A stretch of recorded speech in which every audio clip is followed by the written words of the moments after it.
যদি একবার মানব কুলে জন্ম দাও,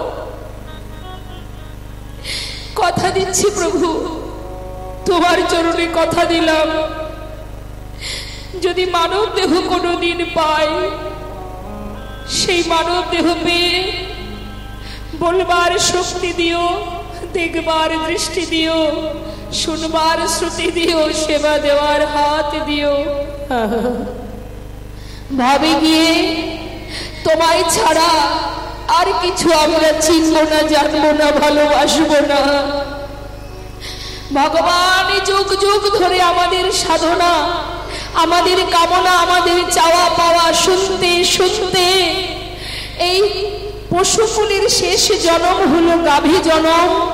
যেদিন গাভীর দুগ্ধ দহন করে সেটা দিয়ে ক্ষীর সর লবণী তৈরি করে ভগবানের সেবায় লেগেছিল, সেদিন আমরা পশুকুল থেকে মুক্তি পেয়েছিলাম। তাতেও ক্ষমা হয়নি মা। 4 লক্ষ মানব জনম, এই 4 লক্ষ মানব জনমের মধ্যে মনুষ্যকুলে জন্ম পেলেও কখনো করেছে আমাদের অন্ধ, কখনো করেছে আমাদের বধির, কখনো করেছে বোবা। দেখেছেন তো জগতে আছে তো মা, প্রতিবন্ধী যাদের বলে, কেউ চোখে দেখতে পায় না, কেউ কানে শুনতে পায় না, কেউ কথা বলতে পারে না, কারোর হাত নেই, কারোর পা নেই, তারাও তো মানব দেহ পেয়েছে, কিন্তু পরিপূর্ণ দেহ পায়নি। আর যখন আমরা অন্ধ ছিলাম, যখন আমরা কথা বলতে পারতাম না, তখন ভগবানের কাছে বলেছিলাম, হে প্রভু, দিয়েছ মানব কুলে জন্ম, কিন্তু এমন করে কেন পাঠালে? বলবার শক্তি নেই, দেখবার দৃষ্টি নেই, সবাই তোমার বদর দর্শন করে, আমি তো তোমায় দেখতে পাই না। হরি বল, তুমি কত সুন্দর।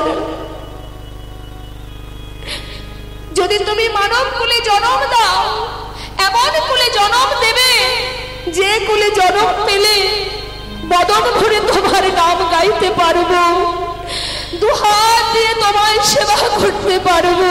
হরি বল, হরি বল। ভগবান আমাদের কান্না সহ্য করতে না পেরে আমরা বারবার কথা দিয়েছি, একবার নয়, বারবার, 1000 বার আমরা যখন তার কাছে কথা দিয়েছি, আমাদের সেই কথা শুনে প্রভু আমার সুন্দর এই মানব দেহ আমাদের ধরায় পাঠিয়ে দিল। কিন্তু মাগো, পেলাম সুন্দর দেহ, কৃষ্ণ বলার বদন পেলাম, সাধু গুরু বৈষ্ণবের সঙ্গ করবার মতো হৃদয় পেলাম, চরণ ধুলি মাগবার মতো, ভগবানের সেবা দেবার মতো হাত পেলাম, সবই পেলাম। কিন্তু এবারও যদি আমরা ভুল করতে থাকি, 1 লক্ষ জনে আমাদের ভ্রমণ করতে হবে। তাই আর নয়, সবাই আমরা ভগবানের কাছে কামনা করব, প্রার্থনা করব, দিয়েছ মানব কুলে জন্ম, এই জন্ম থেকেই যেন তোমার চরণে পৌঁছাতে পারি প্রভু। আর কীট কুলে পশু কুলে আমরা জন্ম চাই না। তোমার চরণে নিবেদন, আমার মতো অধম পাষণ্ড কাঙাল, কাঙালিনী আমরা, ভজনে জানি না, সাধনে জানি না, তোমার চরণে নিবেদন করি, কৃপা করে তোমার চরণে তুমি ঠাঁই দিও। হরি বল, হরি বল। আর কিচ্ছু করতে হবে না। কলিযুগে করুণাময় প্রভু বললেন, কিচ্ছু না, শুধু দুবাহু তুলে 2 ফোঁটা বাড়ি বরিশন করে কোনো ভক্ত যদি একবার কাঁদে, একবার বলে, হে প্রভু তুমি আমার, আমি তোমার, আর কিচ্ছু করতে হবে না। এখন বিষ্ণুদূত জিজ্ঞাসা করছে, তোমরা কেন এসেছো? আমরা তো ওকে নিতে এসেছি, ওর সময় হয়ে গেছে যাওয়ার, ও তো যাবে না, তোমরা ওকে নিয়ে যেতে পারবে না, ওকে নিয়ে যাওয়ার জন্য আমরা এসেছি। কেন? ও সারা জীবনে পাপ কর্ম করেছে, ওকে আমরা নিয়ে যাব না। দেখছো না শেষের দিনে কার নাম উচ্চারণ করছে, কার নাম ধরে ডাকছে? তখন যমদূত বলছে যে ও তো ওর ছেলেকে ডাকছে, ও তো সেই বৈকুণ্ঠের নারায়ণকে ডাকছে না, ও ওর ছেলের নাম নারায়ণ, সেই ছেলেকে নারায়ণ নারায়ণ বলে ডাকছে। তখন বিষ্ণুদূত বলে উঠলেন, তবে শোনো, যার নাম ধরেই ডাকুক না কেন, ছেলেকে ডাকুক আর যাকেই ডাকুক, উচ্চারণ তো করছে নারায়ণ। নিতাই গৌর হরিবল হরিবল। ওই যে তার জিহ্বাতে বারবার নারায়ণ নারায়ণ বলে চিৎকার হচ্ছে, সেই নামটি যারই হোক না কেন, আজ অজামিনের জীবনের সমস্ত পাপ দূর হয়ে গেছে। ওকে নিয়ে যাবার জন্য আমরা সোনার সিংহাসন নিয়ে এসেছি। জেনে রাখবেন মা, সারা জীবনও যদি আপনি কোনো অপরাধ করে থাকেন, জীবনের কোনো একটা সময় যদি আপনার হৃদয়ে কৃষ্ণ প্রেম জেগে ওঠে, একটা বাড়ির জন্য যদি গৌর চরণে কৃষ্ণ চরণে দুফুটা বাড়ি বরিশন করে আপনি বলেন, প্রভু আজ থেকে তুমি আমার, তোমার চরণে দাস আমি, যে মুহূর্তে আপনি বলবেন না মা, যে মুহূর্তেই আমরা বলি না কেন, ভগবান বললেন তার পূর্বে সে যত পাপই করুক না কেন, সমস্ত পাপ ধুয়ে মুছে পরিষ্কার হয়ে যায়। তাই জীবনে আমরা যত পাপই করি না কেন, কোনো দিন যদি আমাদের চিত্ত শুদ্ধ হয়, আমাদের চৈতন্য হয়, যে মুহূর্ত তুমি প্রভুকে ভালোবাসবে, অনেকে বলবে সারা জীবন অন্যায় করেছে, পাপ করেছে, এমন দুষ্কর্ম করেছে, এখন হরিকে ডেকেছে, হরিকে আর কৃপা করবে? ভুল কথা। যেদিনই আপনি তাকে ভালোবাসবেন, তার আগের দিন পর্যন্ত জীবনে যত অপরাধী থাকুক না কেন, ভগবান সব কিছু ধুয়ে পরিষ্কার করে দেন। যদি একবার তার চরণে শরণ নেওয়া যায়, যদি ডাকা যায়, ভালোবাসা যায়, আত্মনিবেদন করা যায়। তাই তো শাস্ত্রে বলছে, যদি হাজারো ভুল করে তোমার চরণে শরণ নেই প্রভু, একবার কি তুমি কৃপা করবে না? আহা, আমরা ভজন কখন করি? যখন আমরা নানান কারণে বিপদে পড়ি, তখন ভগবানের ডাকি। কিন্তু ভগবানের ডাকার সময় কখন? শিশুকাল থেকে। হ্যাঁ, কিন্তু যখন পরিস্থিতি ঘোরতর হয়ে যায়, তখন ঠাকুর ঘরে গিয়ে আমরা কপাল চাপড়াই, কৃপা করো কৃপা করো কৃপা করো। অত সহজ? শিশুকালে কৃষ্ণ ভাজে কৃষ্ণ পাওয়ার আসে, যৌবনকালে কৃষ্ণ ভাজে আসে কি না আসে, আর বৃদ্ধকালে কৃষ্ণ ভজে, শেষ জীবনে গিয়ে কৃষ্ণ ভজে কেন? জমেরও তর আসে। এই বোধহয় জম আমায় নিয়ে গেল, সেই ভয়ে কি হবে তখন? শিশুকাল থেকে ভজন করো, কেমন যায় রাধে। তা দেখুন, হ্যাঁ, যখন ক্ষমতা থাকবে তখন বলবো না, যখন ক্ষমতা ফুরিয়ে যাবে তখন ভগবানের নাম করে কি হবে? কোনো লাভ নেই।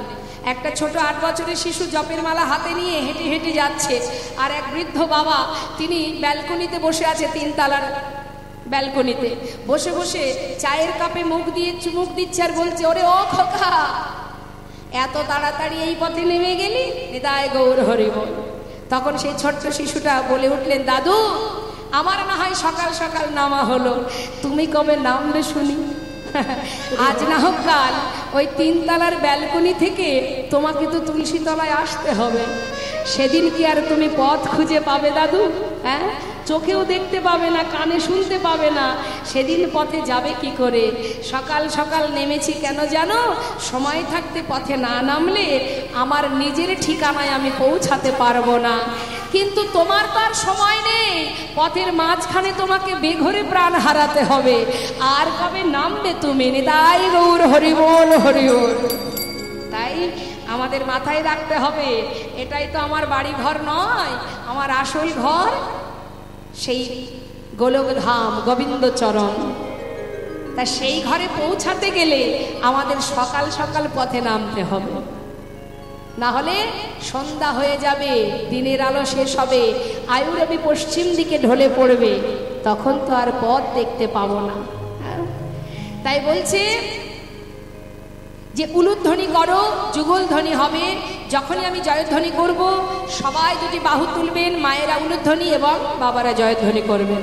তা চলুন যাই আমরা সবাই মিলে শ্রীধাম বৃন্দাবনে লীলা সাধনে। একবার জোরে উলুধ্বনি, আর সেই সাথে দুটি বাহু তুলে বাবারা জয়ধ্বনি। হরিবল হরিবল নিতাই গৌর হরিবল। ঘরে তিনি রাধা সেজে বসেছিলেন। তাহলে মুখের কত মিল যে তাকে রাধা সাজানো গিয়েছিল। তাই সুবলের মুখ দেখলেই গোবিন্দের রাধার কথা মনে পড়ে যায়, আর ভালো লাগে না, খেলায় মন বসে না। এখন যেই রাধার কথা মনে পড়ে তখনই দায়িত্ব পড়ে যায় সুবলের কাঁধে। সুবল, তুই তো আমার মরম সখা, তুই তো সব জানিস। দেখুন, সুবল কিন্তু দুটি রসের সখা, এক হচ্ছে সখ্য প্রেমের সখা, আর এক হচ্ছে মধুর রসের সখা। মানে রাধা কৃষ্ণের যে প্রেম, সেই প্রেমের কথা একমাত্র সুবলকেই বলতেন গোবিন্দ। অর্থাৎ সুবল হচ্ছে তার মরম সখা। সবাই তো আর মরমিয়া হতে পারে না, আর সবার কাছে মনের কথা বলাও যায় না, যায় কি? বন্ধু তো সবারই আছে, সবাইকে আর মনের মতো হয় না, সবার কাছে মনের কথা বলা যায় না। তাই হরি বল। এখন সুবল হচ্ছে মরম সখা, তার কাছে মনের কথা সবই বলতেন। এখন বলছে, ভাই তুই তো জানিস, তোর বদন দেখলেই আমার রাধার কথা মনে পড়ে, একবার রাধারানীকে এনে দেখা। সুবল বলছে, দেখ কানাই, এই যখন তখন তোর রাধার কথা মনে পড়বে আর তুই বারবার আমাকে বলবি, আমি পারবো না। তুই কি জানিস না ও কার ঘরে বাস করে? হ্যাঁ, জানিস না? আমি ওই ঘরে যেতে পারবো না। তুই যদি আমাকে জমির দক্ষিণ দূরে যেতে বলিস, আমি রাজি, কিন্তু যে ঘরে তোর নিন্দা হয় সে ঘরে আমি যাব না। হরি বল, হরি বল। কারণ সুবল তো জানে মা, সুবল বেশে যখন রাধারানী সুবলকে রেখে চলে গিয়েছিলেন গোবিন্দের কাছে, ওই সুবল ছিলেন রাধার কাছে, মানে রাধার ঘরে বউ সেজে। সেদিনই বুঝেছিলেন যে রাধারানীর কত জ্বালা, কত কষ্ট সহ্য করে রাধারানী ওই রন্ধনশালায় থাকে। সেই দিনই প্রতিজ্ঞা করেছিল, জীবনে যদি এই ঘর থেকে একবার বাইরে বেরোই, আমার বোন রাধারানী তার যত কষ্ট হয় হোক, আমি জীবনে আর রাধা সেজে ওর উপকারের জন্য আমি এই বাড়িতে আসবো না। আমার শিক্ষা হয়ে গেছে, আমি জীবনে আর রাধা সাজবো না, ও ভেবে নিয়েছিল। তাই বলছে, দেখ ভাই, আমি কিন্তু ওই বাড়ি আর যাব না। তুই তো জানিস হাতের 5টা আঙুল কি সমান হয়? গোবিন্দ বলছে সুবলকে, হ্যাঁ রে সখা, 5টা আঙুল যেমন সমান নয়, 5টা মানুষও তো সমান নয়। হ্যাঁ রে, ওই জটিলা কুটিলা যদি আমারই নিন্দামন্দ না করবে, শত্রু যদি না থাকে সাধুর পাশে, তাহলে সাধুর মান মর্যাদা কি বাড়বে ভাই?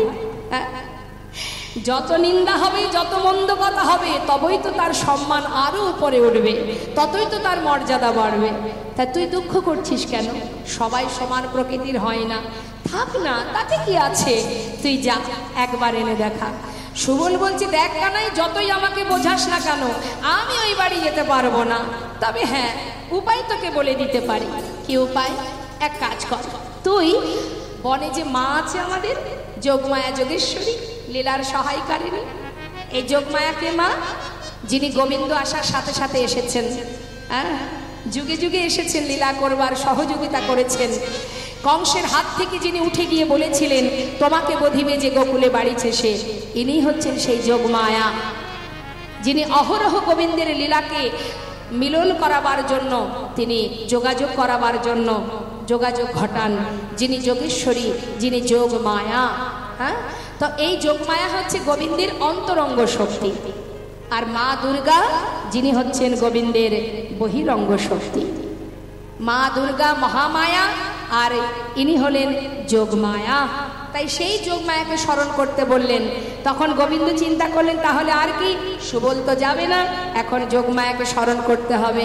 তাই বলছে, ভাই খেলায় তো আর মন বসছে না, কি করি বল? বলছে, এক কাজ কর, চল সমস্ত ধেনুবৎস সখাদের কাছে দিয়ে দে, দিয়ে চল আমরা যাই। কিন্তু সঙ্গে আছে বলাই দাদা। দাদাকে কি বোঝাবে?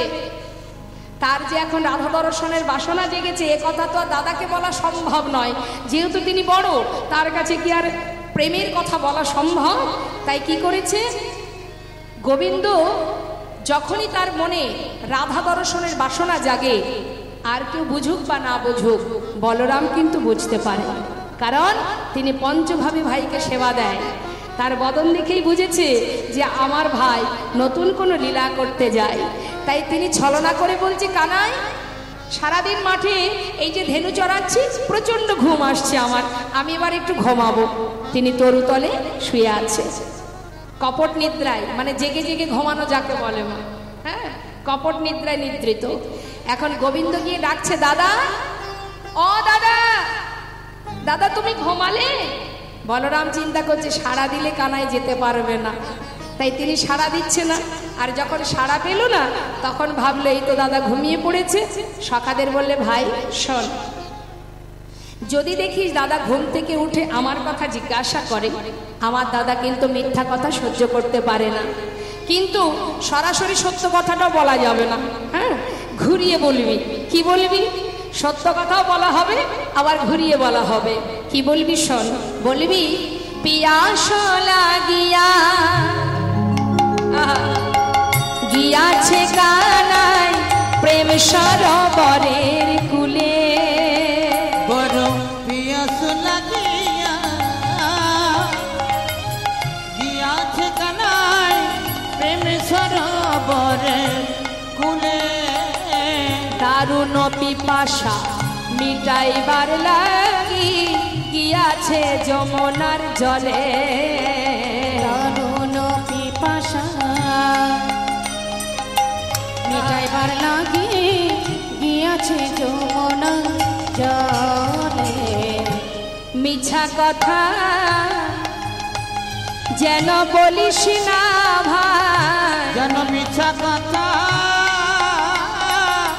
বলিস না ভাই। সত্য যাহা তাহাই বলিস, দাদা মিছা কথা সইতে না রে। সত্য নিতাই গৌর হরি বল, গৌর হরি বল। যাহাই বলিস, মিছা কথা সইতে নারী। ওই সত্য যাহা তাই বলিস, দাদা মিছা কথা সইতে নারী। সত্য যাহা তাহাই বলিস, দাদা মিছা কথা সইতে নারী। সত্য যাহা তাহাই বলিস। দাদারে যেন মিছা বলো না, গিয়াছে যমুনার কুলে, গিয়াছে যমুনার কুলে। হরি বল, হরি বল। সব কথা বুঝিয়ে দিয়ে নিজের ধেনুবৎসগুলো সব সখাদের হাতে তুলে দিয়ে এবার গোবিন্দ যাচ্ছে সুবলের হাত ধরে। আর হাতে বাজছে কি? বাঁশি। বাঁশি বাজাচ্ছে কেন? রাধারানী যেন জানতে পারে যে আমি তাকে দেখতে চাই। হ্যাঁ, তা বাঁশি বাজাতে বাজাতে যাচ্ছে। মহাজন পদাবলিতে লিখছেন, কি বলছেন তিনি? দেখো দেখো, খেলা রসে ছিল কানাই,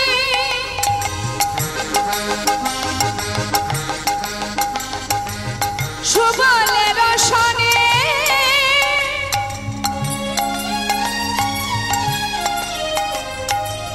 হেন কালে রাধা বদন পড়ে গেল মনে।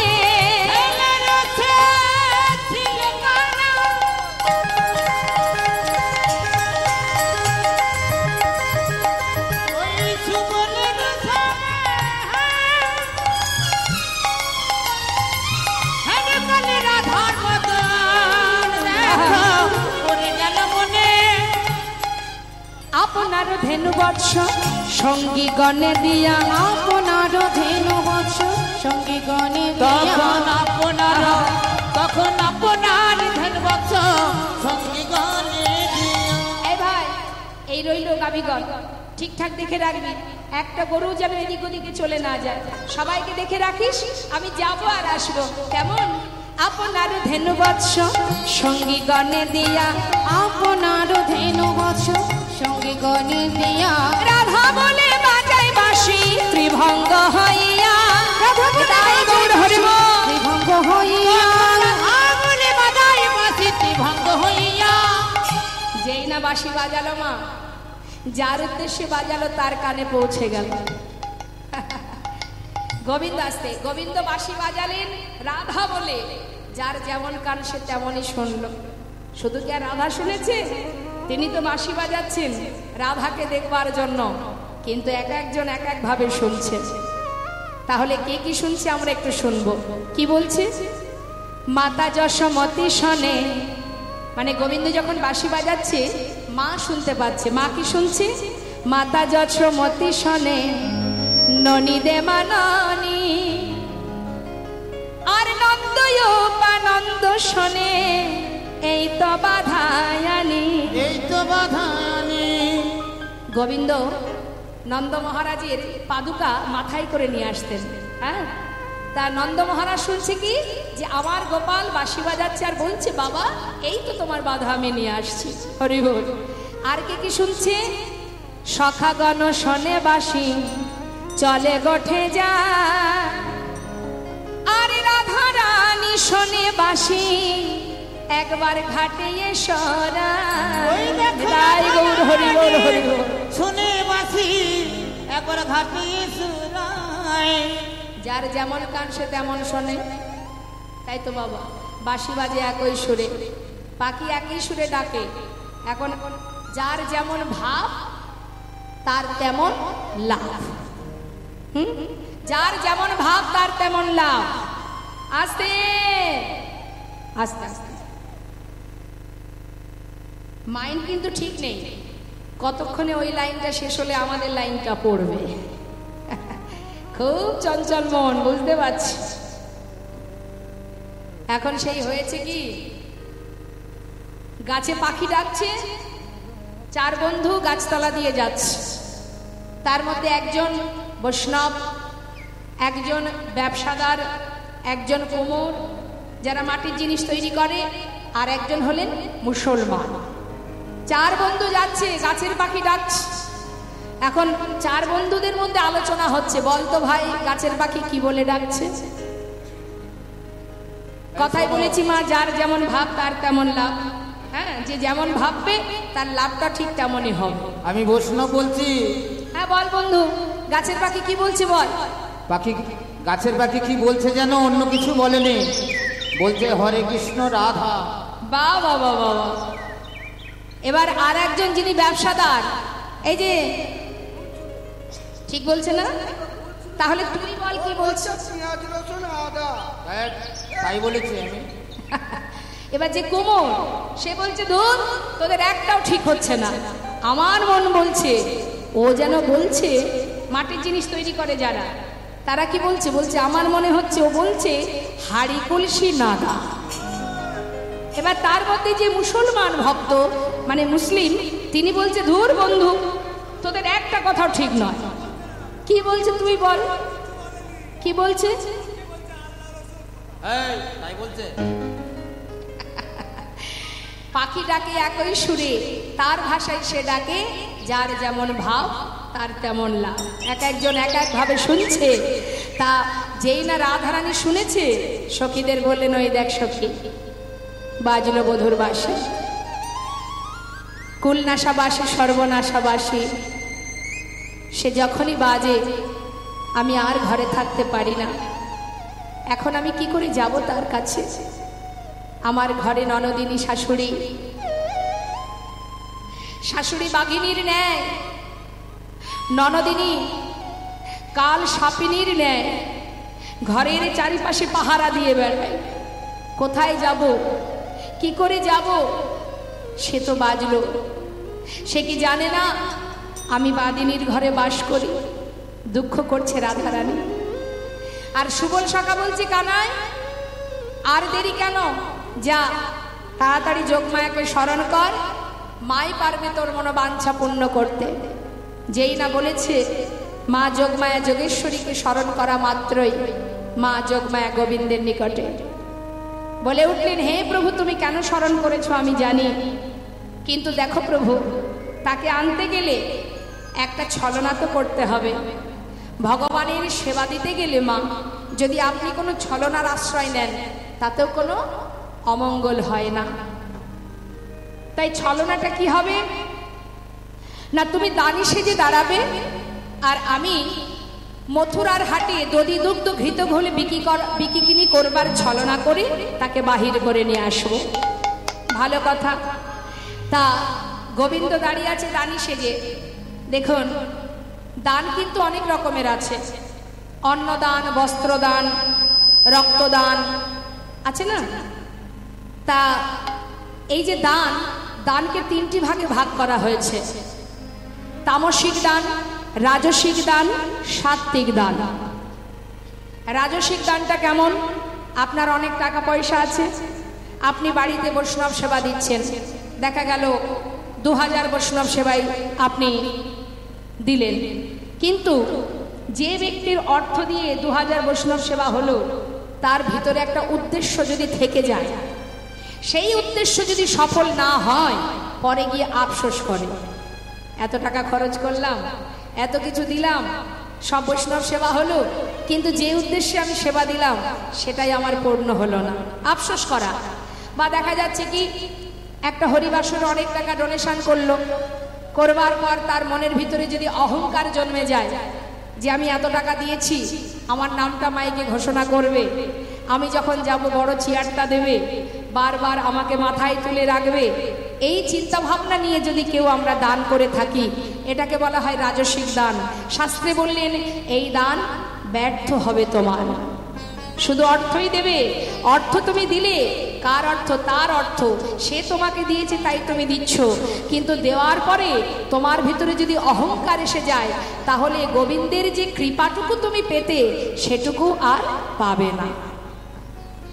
কেন এত অহংকার করব আমরা? একবার চিন্তা করে দেখুন না মা, আমার বলতে কিছু আছে জগতে? কিচ্ছু নেই। অনেকে দেখবেন অহংকার করে বলে আমার 10টা বাড়ি আছে, বলে আচ্ছা 10টা বাড়ি আছে কি 10টা গাড়ি আছে, 5টা বাড়ি আছে, আমরা অহংকার করি না? করি তো। আমি করেছি, অনেকে বলে দেখবেন আমি করেছি, কিন্তু ভুল। তোমার যদি কর্মফল ভালো থাকে, তুমি তার কৃপায় পেয়েছো, আবার যদি তোমার ভিতরে অহংকার আসে, আবার তিনি কেড়েও নিতে যান। তা একবার বলুন দেখি বাবা, যদি আমার 5টা বাড়ি থাকে মা, 5টা বাড়িতে কি একসঙ্গে থাকা যায়? বলে দূর, একসঙ্গে কিন্তু থাকা সম্ভব, আমি একটা বাড়িতেই থাকি। ভালো কথা, তাহলে 5টা বাড়ি থাকা সত্ত্বেও থাকতে হয় আমাকে একটা বাড়িতে। গেল, একটা বাড়ির পুরো বাড়িটা জুড়ে থাকতে পারি, থাকি কোথায়? একটা ঘরে, একটা রুমে। একটা রুমে আমি থাকি, একটা রুমের পুরো জায়গাটা জুড়ে আমি থাকি। নেতাই গৌর হরি বল। সেই একটা রুমের মধ্যে যদি একটা 6-7 পালঙ্ক থাকে, সেই পালঙ্কে আমি থাকি। আচ্ছা, সেই যে 6-7 পালঙ্কটা, সেই পালঙ্কের পুরোটাই কি আমি থাকি? এক পাশে। এখন কেউ যদি বলে কিরে এই পালঙ্কটা তো তোর, তুই পুরোটা জুড়ে ঘুমাবি, বলে হবে না, আরো একজন ভাগিদার আছে এখানে, শেয়ারে আরো একজন আছে, তাকেও জায়গা দিতে হবে।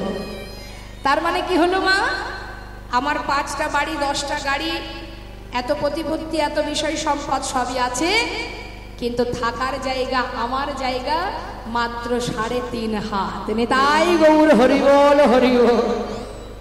আমার 10টা গাড়ি আছে, আচ্ছা একটা গাড়িতে হাত, একটা গাড়িতে পা, একটা গাড়িতে মাথা, একটা গাড়িতে দেহ দিয়ে চলতে পারবো?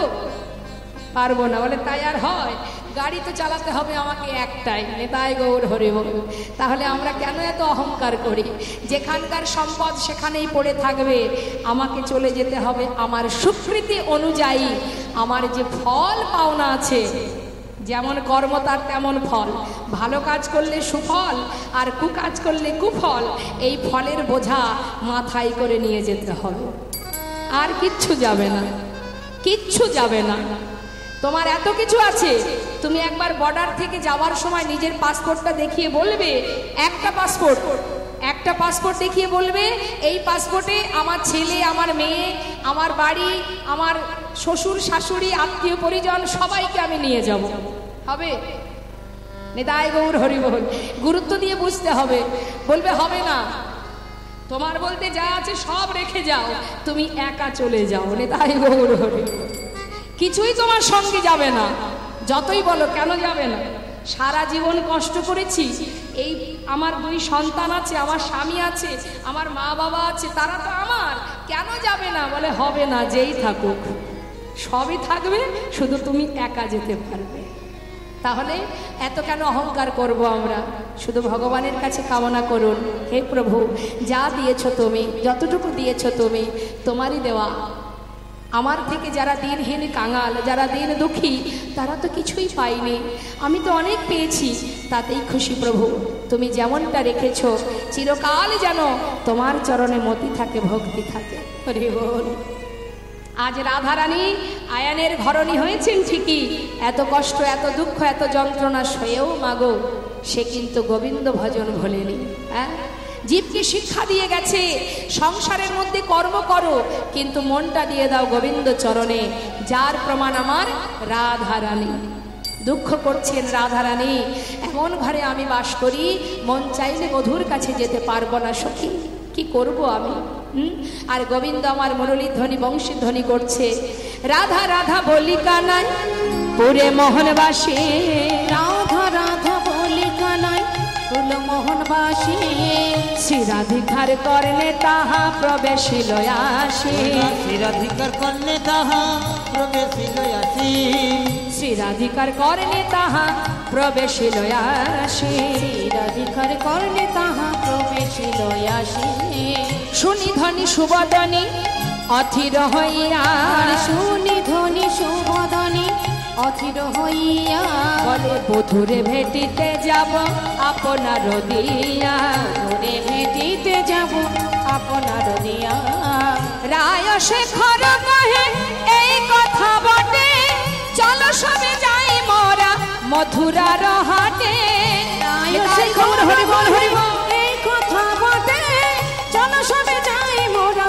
মথুরার হাটে। কি বলছেন? একবার চলো সবাই যাই মথুরার হাটে, সেখানে গিয়ে একবার যুগল দর্শন করে আসি। আহা, আর এদিকে শ্রীমতী রাধারানী সখীগণকে নিয়ে মনের দুঃখ প্রকাশ করছে, আর যোগ মায়া গোবিন্দকে দানই সাজিয়ে দাঁড় করিয়ে রেখে এবার যাচ্ছে মা বড়িমায়ের রূপ ধারণ করে জটিলার ভবনে। হরিবল হরিবল। মায়েরা বলুন দেখি, রাধারানীর শ্বশুর বাড়ি কোথায়?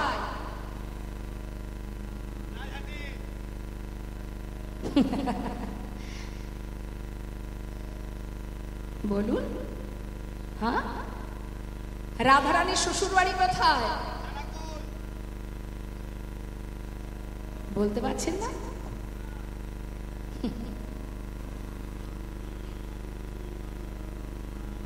বৃন্দাবনে তো ঠিক, কিন্তু বৃন্দাবনের কোন জায়গায়? বাপের বাড়ি কোথায়? বর্ষানা। শ্বশুর বাড়ি যাবট। হরিবল হরিবল। এখন যাবটে রাধারানী আমার শাশুড়ি ননদিনীর ঘরে, তিনি রন্ধনশালায় আছে, আর এদিকে মা যোগমায়া তিনি গোবিন্দকে দাঁড় করিয়ে রেখেছে পথের ধারে, যাচ্ছে জটিলা ভবনে। কিন্তু ছলনা কি? দধি দুগ্ধ ঘৃত ঘোল মথুরার হাটে বিক্রি করবার ছলনা। এখন ঘোমটা টেনে বড়িমায়ের রূপ ধারণ করে যাচ্ছি জটিলা ভবনে। তোরা কেউ বিকে যাবিল অপাড়ার গোয়ালিনীরা, তোরা কেউ ও পাড়ার গোয়ালিনীরা, তোরা কেউ বিকে যাবি গো ও পাড়ার গোয়ালিনীরা, তোরা কেউ বিকে যাবিল ও পাড়ার গোয়ালিনীরা, তোরা কেউ বিকে যাবি গো ও পাড়ার গোয়ালিনীরা, দধি দুগ্ধ ঘৃত ঘোলে, দধি দুগ্ধ ঘৃত ঘোলে, অগো দধি দুগ্ধ ঘৃত দধি ঘোলে, দুগ্ধ ঘৃত ঘোলে, সাজা গো পশরা তোরা তোরা বিকে যাবি গো ও পাড়ার গোয়ালিনীরা, তোরা কেউ বিকে যাবিল ও পাড়ার গোয়ালিনীরা। ডাকতে ডাকতে যাচ্ছে মা, উদ্দেশ্য যেখানে সেখানে জটিলা ভবনে। সেখানে গিয়ে দরজার কাছে দাঁড়িয়ে বড়িমাই ডাকছে, বলি ও জটিলে কুটিলে। এই কে রে? ঘরের মধ্যে বসে আছে মায়ে ঝিয়ে দুইজনা, একটু সম্মানে লেগেছে, নাম ধরে ডেকেছে তো। জটিলার যা লেগেছে সম্মানে, তার থেকে বেশি সম্মানে লেগেছে কুটিলার। আমরা সতী রমণী বৃন্দাবনের নাম ধরে ডাকে, সম্মান দিতে হয় জানে না? লাজের ঘাটে কি মুখ ধইনি?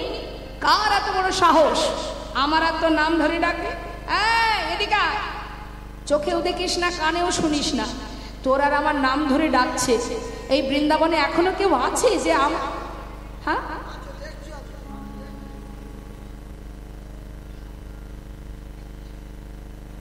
এমনও কেউ আছে এখন আমাদের নাম ধরে ডাকে। যা তো দেখে আয়। এখন জটিলা বসে আছে, কুটিলা গেছে মা দরজা খুলতে। তা আমার মায়েদের কাছে একটু জিজ্ঞাসা করি, রাধে রাধে, কুটিলা কি শুধু বৃন্দাবনে আছে?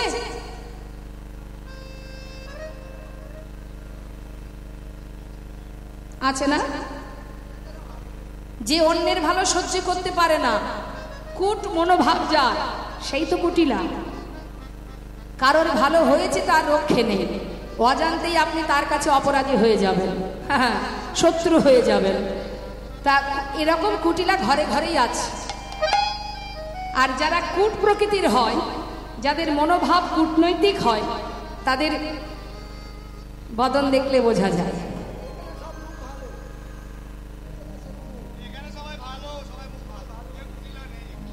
আমাদের ওইদিকে আছে। এখন কুটিলা সে কি করেছে, যেই না দরজাটা খুলেছে মা, খুলে দেখছে কি বাইরে বড়িমাই, সঙ্গে সঙ্গে মাথাটা নিচু হয়ে গেছে। বড়িমাই বলছে, ও কুটিলে, ঘরের মধ্যে যা যা বলছিলি সবই শুনেছি, বুঝেছি। সেদিন তোকে হতে দেখলাম, এত মান অভিমান হয়েছে কবে তোর? বলি ঘরে কি মা আছে রে? আছে। চল দেখি। ভিতরে নিয়ে গেছে, ভিতরে নিয়ে আসন পেতে বসতে দিয়েছে।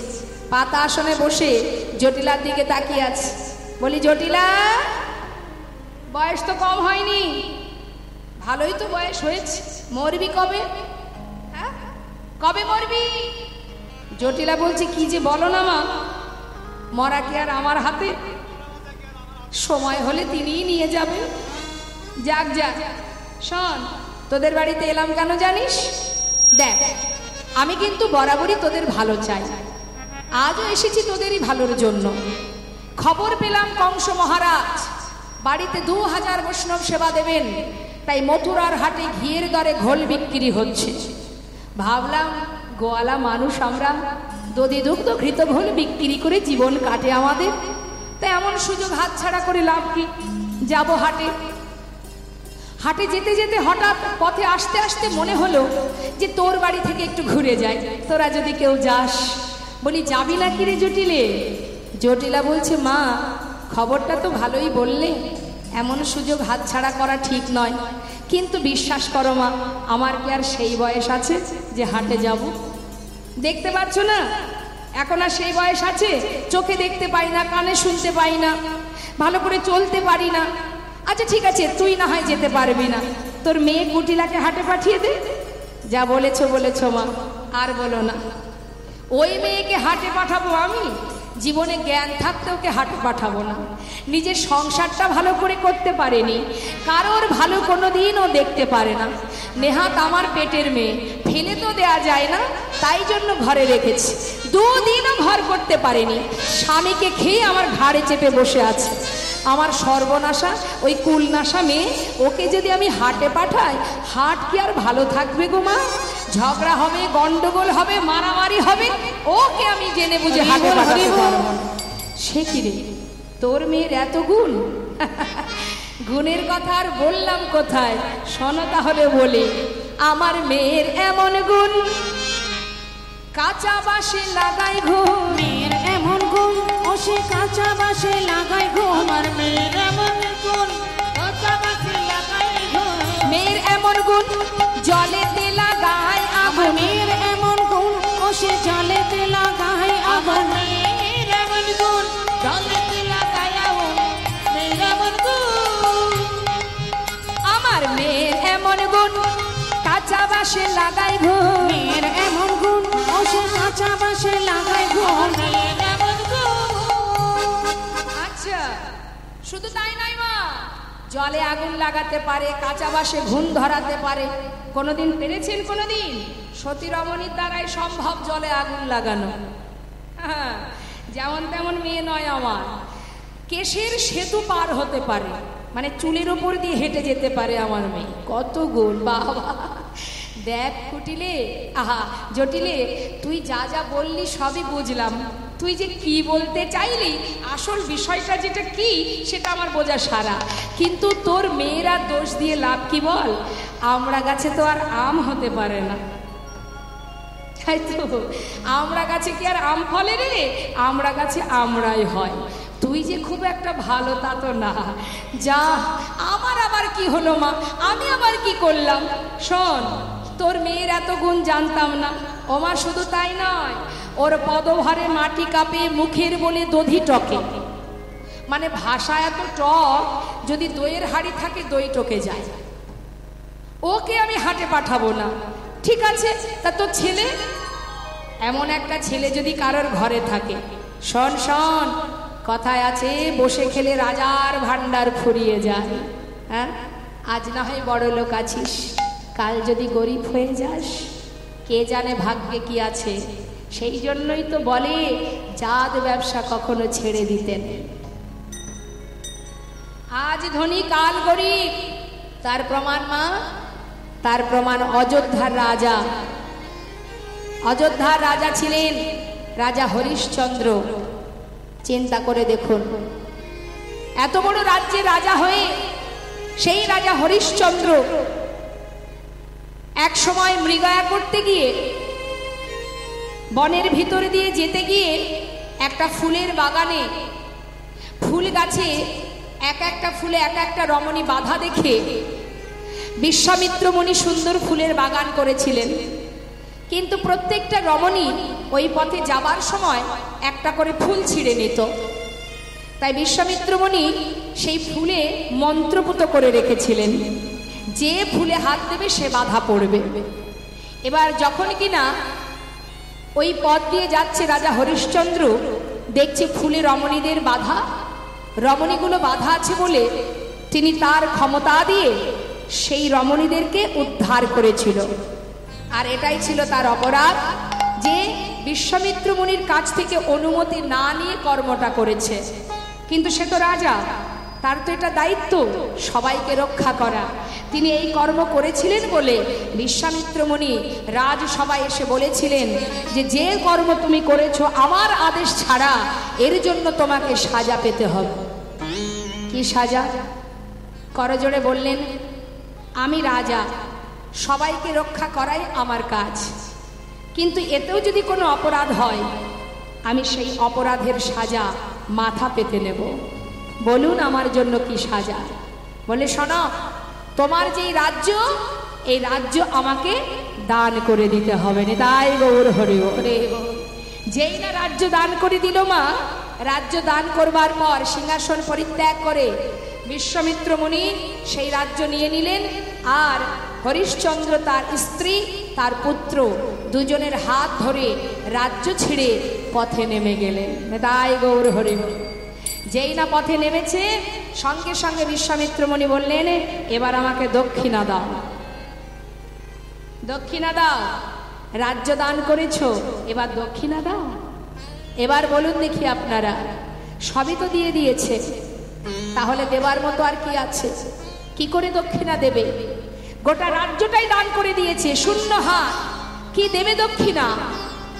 তাই তার বাক্য যাতে লঙ্ঘন না হয়, তাই তিনি তার স্ত্রী আর তার সন্তানকে অন্যের কাছে বিক্রি করে দেবেন বলে পথের মাঝে চিৎকার করতে করতে যাচ্ছে, দাসী আছে দাসী নেবে গো, দাসী আছে দাসী নেবে গো, দাসী আছে দাসী নেবে গো। একজন সাধু পথে এসে বললেন যে দাসী আমার প্রয়োজন, আমার ঘরে বিষ্ণু সেবার জন্য। নিজের স্ত্রী তার কাছে বিক্রি করে দিয়ে সেই সঙ্গে সন্তানকেও দিয়ে দিলেন। দিয়ে সেখান থেকে যে কড়ি পেল মা, আর নিজেকে বিক্রি করে দিলেন কাশী ধামে কালু ডোমের কাছে, নিজেকে বিক্রি করে দিলেন। আর দুই জায়গা থেকে যে কড়ি পেল সেই কড়ি দিয়ে বিশ্বামিত্র মুনির দক্ষিণা দিলেন। শূন্য হাত শ্মশানে মরা পোড়ানোর কাজ করতে শুরু করে দিল রাজা হরিশ্চন্দ্র। এত বড় রাজ্যের রাজা বেশ কিছুদিন ধরে ওই মরা পোড়ানোর কাজ করতে করতে হঠাৎ দেখলেন একদিন তার স্ত্রী তার সন্তানকে নিয়ে শ্মশানে এসেছে সন্তানের দাহ করবার জন্য। বনে কুসুম চয়ন করতে গিয়ে সর্পদংশনে তার পুত্রের মৃত্যু হয়। তাই মৃত সন্তানকে শ্মশানে নিয়ে যখন এলো, এসে দেখছে তারই স্বামী শ্মশানে মরা পোড়ানোর কাজ করছে। তার স্ত্রী শৈবা চোখের জলে বুক ভাসিয়ে কাঁদছে, স্বামী, আমাদের একমাত্র সন্তান, সে যে মারা গেছে। ছেলের নাম রুইতাস্য। ছেলেকে শ্মশানে দাহ করতে গেলে মা, আমাদের সমাজে একটা নিয়ম আছে, শ্মশানে 16 আনা দিয়ে কড়ি দিতে হয়, পাড়ের কড়ি। কিন্তু হরিশ্চন্দ্রের কাছে একটা কড়িও পর্যন্ত নেই। তাই মৃত সন্তানকে কোলের মধ্যে করে নিয়ে ওই গঙ্গার ঘাটে বসে বসে চোখের জলে বুক ভাসিয়ে কাঁদছে আর বলছে, দয়াময়, এ কোন কঠিন পরীক্ষায় তুমি আমায় ফেলেছ? চেয়ে দেখো তুমি আমার দিকে, আমি সেই অযোধ্যার রাজা, আজ নিজের সন্তানের শেষ কাজ করবার জন্য একটা 16 আনা কড়িও আমার কাছে নেই। ঘাটে বসে কাঁদছে। হে মাধব, হে দয়াল, হে পারের কান্ডারি, একবার নিজ গুণে পার করে নিয়ে যাও।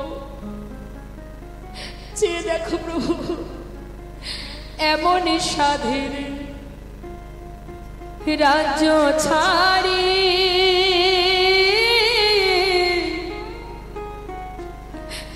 হলাম আমি দিন ভিখারি রে।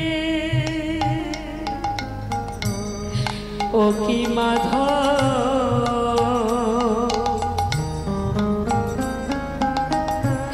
কৃপা করে ফিরানো একবার পার করে না।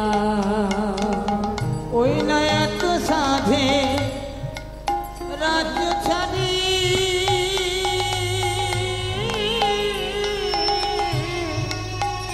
মাধব হলাম আমি দিন ভিখারি রে। ও কি মাধব রে, কৃপা করে ফিরাও নৌকা পার করে দাও। অমাধব, ওই দেখো পুবের বেলা গেল গড়ি,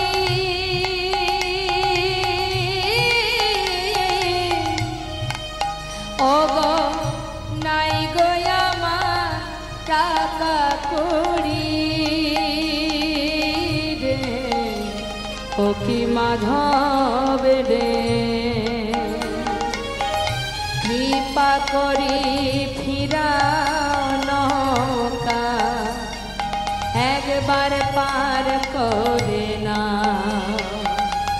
কৃপা করে ফিরাও নৌকা পার করে দাও। পুবের বেলা গেল গড়ি, ও মাধব রে,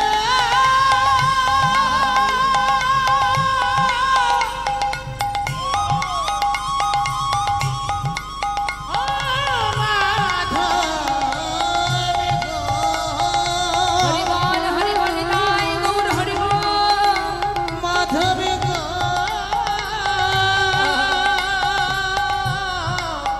মাধব গো, আমার পুবের বেলা গেল গড়ি,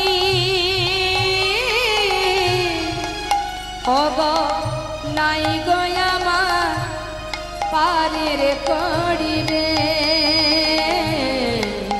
ও কি মাধব রে,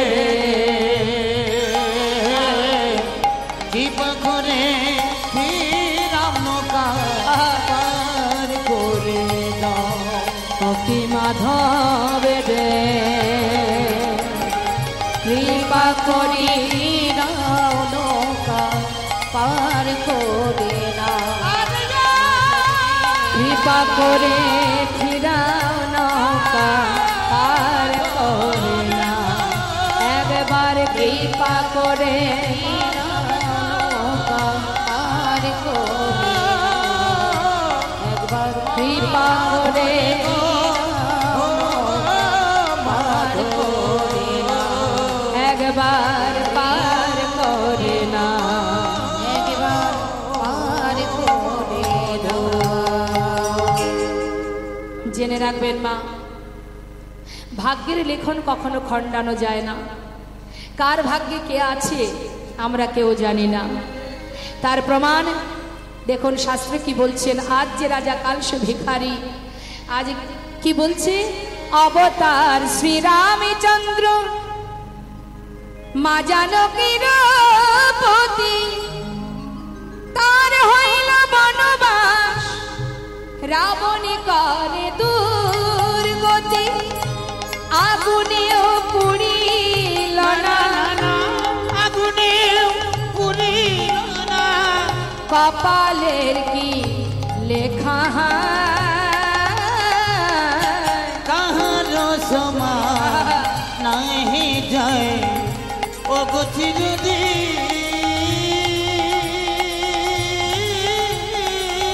হরিবল। কাহার সমান নাহি যায়। আজকে যে রাজা ধীরাজ, আজকে যে রাজা ধীরাজ, আজকে যে রাজা ধীরাজ, কাল সে ভিক্ষা চায়। নিতাই গৌর হরিবল হরিবল। নাহি যায় ও গতি যদি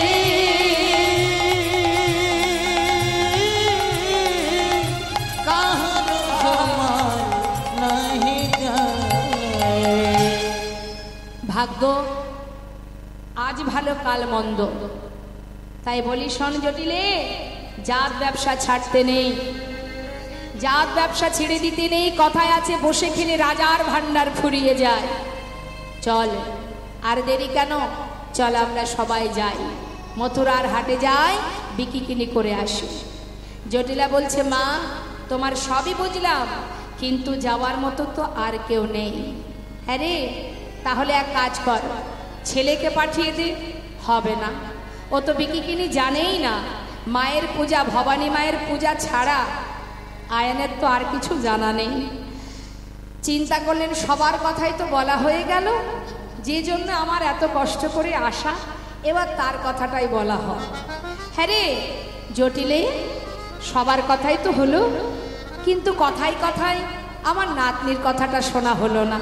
কিরে, বলছি আমার নাতনিটা তোর সংসারে বৌমা করে এনেছিস, সে ভালো আছে তো? তা বৌমা মানে তোদের বৌমা মানে আমার নাতনি, সে কথা শোনে, কাজ টাজ ঠিকঠাক করে, যা বলিস তাই শোনে তো? তাহলে আমার নাতনিটা তোর বাড়ির বৌমা, লক্ষ্মী বৌমা পেয়েছিস, তাই তো? কি বললি? দোষ আছে? আমার নাতনির আবার কি দোষ?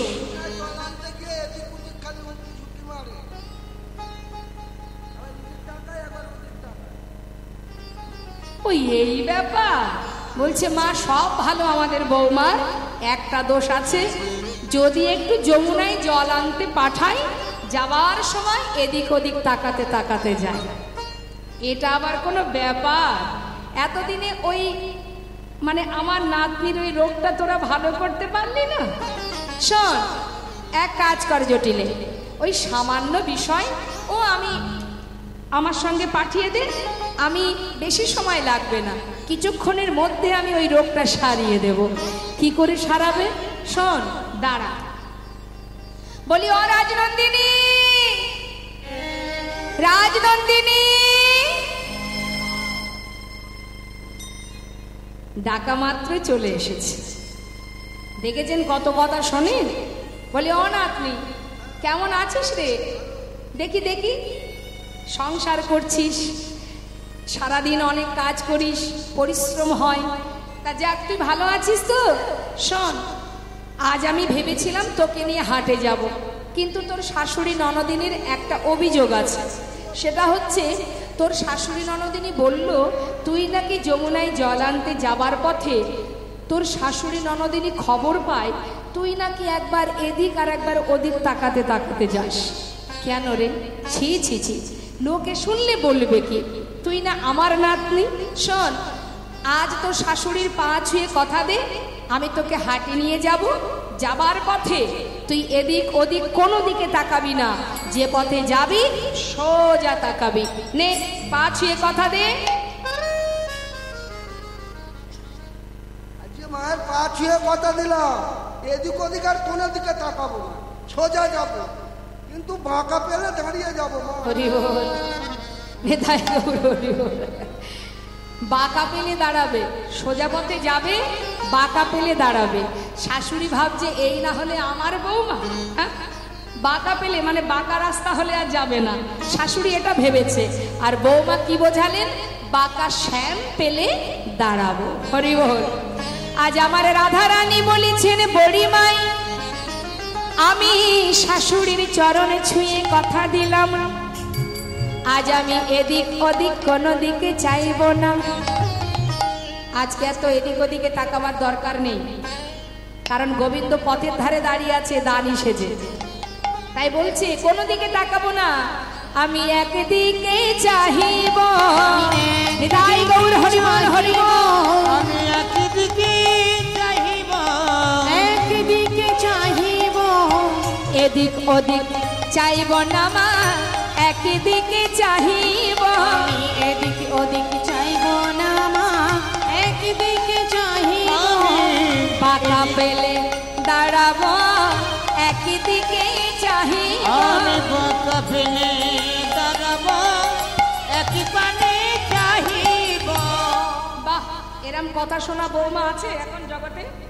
শাশুড়ির কথা শুনে চলে। বলছে মা কথা দিলাম, এদিক ওদিক কোনো দিকে তাকাবো না, সোজা তাকাবো। বা বাবা, তাহলে মাকে বলছে মা তুমি আর দেরি করো না, আমার বৌমাকে বলো সে যেন তাড়াতাড়ি গুছিয়ে নেয়। নিতাই গৌর হরি বল, হরি বল। এদিকে রাধারানী আমার সুন্দর করে পসরা সাজাচ্ছে মা, আর জটিলা ডাক দিচ্ছে বড়ি মাইকে, বলি ও মা, মা আরে এদিকে এসে একটা কথা আছে তোমার সঙ্গে। জটিলা যেই না ডাক দিয়েছে বড়ি মাই চিন্তা করছে ধরা পড়ে যায়নি তো, যে জন্য আমার এত কষ্ট করে আসা, আবার ধরা টরা পড়ে গেলাম না তো। কিরে ডাকছিস কেন? ও মা শোনো না, আমি বলছি যে তোমার কাছে আমার একটা গোপন কথা বলার আছে। তা বল দেখি কি বলবি। শোনো না মা, বলছি যে আমার বৌমা প্রথম হাটে যাচ্ছে, তা হাটে যাবার সময় যেন আমার বৌমা তার নামটি করে না, তার নামটি করে না, তার নামটি করে না, তার নামটি করে না, যে নামে বউ পাগলিনী তার নামটি করে না, এই নামে বউ পাগলিনী তার নামটি করে না। বাবা বড়িমায়ও তো কম যায় না, সে কি সহজে ছাড়ার পাত্রী? সে মনে মনে চিন্তা করছে বা বাবা তুই যে কার নাম বলতে চাইছিস সে তো আমার বোঝা সারা, কিন্তু তোর মুখ থেকে শুনে তবে আমি হাটে যাব, দেখি কত সময় না বলে থাকিস। বলি অ জটিলে ঠিকঠাক বল, তার নাম ঠিক যেন করে না মানে কার নাম? কার নাম বল। গোঠে মাঠে ধেনু চড়াই তার নামটি করো না, গোঠে মাঠে ধেনু চড়াই তার নামটি করো না, গোঠে মাঠে ধেনু চড়াই তার নামটি করো না। গোঠে মাঠে ধেনু চড়াই, ও বুঝেছি বুঝেছি বুঝেছি, তুই শ্রীরামের কথা বলছিস? হ্যাঁ, তা কার কথা বলছিস একটু বল না ঠিক করে। আরে দেখছিস না আমাদের হাটে যাওয়ার দেরি হয়ে যাচ্ছে, কেন এত হেয়ালি করছিস? সোজা সাপটা বলে দিলেই তো হয়। ননি চুরি মানে এত চেষ্টা করছে মুখ থেকে উচ্চারণ করাবার, কিছুতেই বলবে না। জটিলা অন্য ভাবে ঘুরিয়ে ঘুরিয়ে বলছে ওই যে ননি চুরি করে খায় তার নামটি করো না, ননি চুরি করে খায় তার নামটি করো না, ওই ননি চুরি করে খায় তার নামটি করো না। ননি চুরি করে খায়, ও তাই বল, বুঝেছি বুঝেছি, মধুমঙ্গলের কথা বলছিস।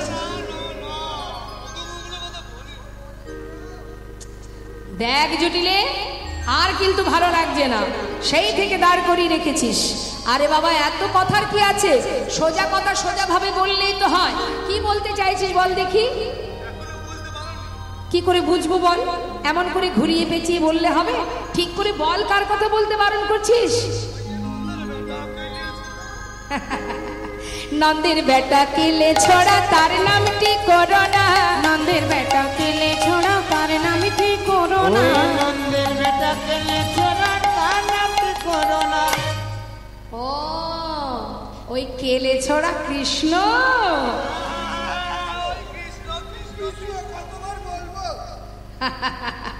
মানে ঝোঁকে ঝোঁকে তারাও বলে ফেলেছে, অনেক সময় চেষ্টা করছে বোঝানো, যেই না বড়িমাই বলেছে ও কৃষ্ণ, সেই ঝোঁকে ওরাও বলছে হ্যাঁ হ্যাঁ কৃষ্ণ কৃষ্ণ কৃষ্ণ। বড়িমাই মনে মনে খুশি হয়ে ভাবছে, বলবি না মানে বলতে তো তোকে হবেই। হ্যাঁ গো মা, হ্যাঁ ওই কৃষ্ণ, ওই নাম যেন সে না করে। আরে দূর, ওর নাম কেন করতে যাব? ওর খাই না করি, হ্যাঁ ওর নাম আমরা কেউ করি না। শোন, আমরা এই যে তোদের কুলদেবী আছে মা, মা কালী, কালী মায়ের পূজা, এই কালী মায়ের নাম গাইতে গাইতে আমরা যাই। মা গো, যাক মা, শুনে বড় খুশি হলাম। আমি তো ওর কথাই বলছিলাম, আমাদের ঘরের কুলদেবী মা শ্যামা মা, মায়ের নাম গাইতে গাইতে যদি বৌমা যায়, আমাদের যাত্রা শুভ হবে। হ্যাঁ রে হ্যাঁ, এ আবার নতুন কথা কি? আরে বাবা, আমরা তো ওই নামই করি রে, চিন্তা করিস না। শ্রীমতী রাধারানী আমার পসরা সাজিয়ে এবার শাশুড়ির বিদায় নিয়ে শাশুড়ির চরণে প্রণাম করে যেই না বিদায় নেবে মা, এখন বড়িমাই বলেছে শোন, ওই নাম গাওয়া যাবে না, ওই শ্যামা মায়ের নাম গাইতে গাইতে যেতে হবে। কিন্তু রাধারানী তো গোবিন্দ মন্ত্র ছাড়া আর কিছু জানে না মা, কিন্তু গাইতে হবে, উপায় নেই। তা কিভাবে গাইছে বলছে, শ্যামামার শ্যামামার, কথার মধ্যে যদি ডুব দেন তাহলে বুঝবেন কি বলছে। শ্যাম আমার, শ্যাম আমার নাম। শাশুড়ি মনে মনে ভাবছে, এই না হলে কি আর আমার বৌমা, যা বলেছি তাই গাইছি। শ্যাম আমার, শ্যাম আমার, শ্যাম আমার নাম। আমি শ্যামের, শ্যাম আমার, শ্যাম আমার নাম। মায়েরা উলুধ্বনি দিবাই গৌর হরিব। শ্যাম আমার নাম, আমি শ্যামের, শ্যাম আমার, শ্যাম আমার নামে। শ্যাম আমার, শ্যাম আমার, শ্যাম আমার নাম। আমি শ্যামের, শ্যাম আমার, শ্যাম আমার নাম। শ্যাম আমার, শ্যাম আমার, শ্যাম আমার নাম। আমি শ্যামের, সবাই একবার উলুধ্বনি দিবাই গৌর হরিব। আমার নাম। বল শ্যাম আমার, শ্যাম আমার, শ্যাম আমার নাম। আমি শ্যামের, শ্যাম আমার, শ্যাম আমার নাম। আর শ্যাম আমার, শ্যাম আমার, শ্যাম আমার নাম। আমি শ্যামের, শ্যাম আমার, শ্যাম আমার নাম। শ্যাম আমার, শ্যাম আমার, শ্যাম আমার নাম। আমি শ্যামের, শ্যাম আমার, শ্যাম আমার নাম। আর শ্যাম আমার, শ্যাম আমার, শ্যাম আমার নাম। আমি শ্যামের, শ্যাম আমার, শ্যাম আমার নাম। তাই গৌর হরিব। শ্যাম আমার নাম। আমি শ্যামের, শ্যাম আমার, শ্যাম আমার নাম। শ্যাম আমার, শ্যাম আমার, শ্যাম আমার নাম। আমি শ্যামের, শ্যাম আমার, শ্যাম আমার নাম। শ্যাম আমার, শ্যাম আমার, শ্যাম আমার নাম। আমি শ্যামের, শ্যাম আমার, শ্যাম আমার নাম। শ্যামামার শ্যামামার, আমি শ্যামের শ্যামামার গাইতে গাইতে যাচ্ছে। প্রখর রৌদ্রের মধ্যে সর্ববদন থেকে ঘাম ঝরছে মা। মহাজন পদাবলিতে লিখছেন, মুখে চুয়াইছে ঘাম যেন মুক্তার দাম। মুখে চুয়াইছে ঘাম যেন মুক্তার দাম। ইছে ঘাম যেন মুক্তার দাম।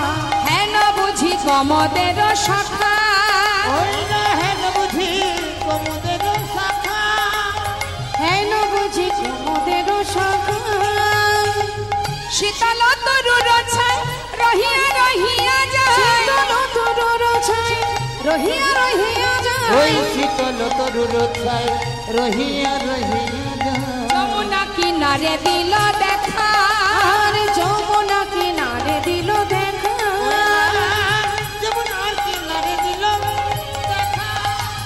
নাগরইয়া ছিল তথি দেখিয়া সে কুলবতী, নাগরয়া ছিল তথি দেখিয়া সে কুলবতী, গান ছলে আগলিয়া আসি, ওই না দানি ছলে আগলিয়া আসি, আর ধান ছলে আগলিয়ায় আসে। দাসে জগন্নাথে কয় মরে মনে হেন নয়, দাসে জগন্নাথে কয় মনে মনে হেন নয়, চকরে মিলালো যেন শশী, ওই না চকুরি মিলালো যেন শশী, চকরে মিলালো যেন শশী। জয় রাধে। ভগবান কৃষ্ণ আমার পথের ধারে দাঁড়িয়ে আছে, যেই না রাধারানীকে সখী বেষ্টিত হয়ে আসতে দেখেছে, দুবাহু প্রসার করে সবাইকে দাঁড় করালেন, দাঁড়াও সুন্দরীগণ, নিতাই গৌর হরি বল। এখন পথের ধারে দাঁড়িয়ে আছে গোবিন্দ দানি সেজে, সখীরা বলছে আরে আরে তুমি কে, পথের মাঝে দাঁড়িয়ে আছো, কি চাই তোমার? গোবিন্দ বলছি শোনো, আমি হলাম এই পথের দানি, আমাকে দান দিয়ে তারপরে যেতে হবে। দান? তোমাকে দান দেব? কেন তোমাকে দান দিতে যাব? তুমি কে হে? বলেন আমি।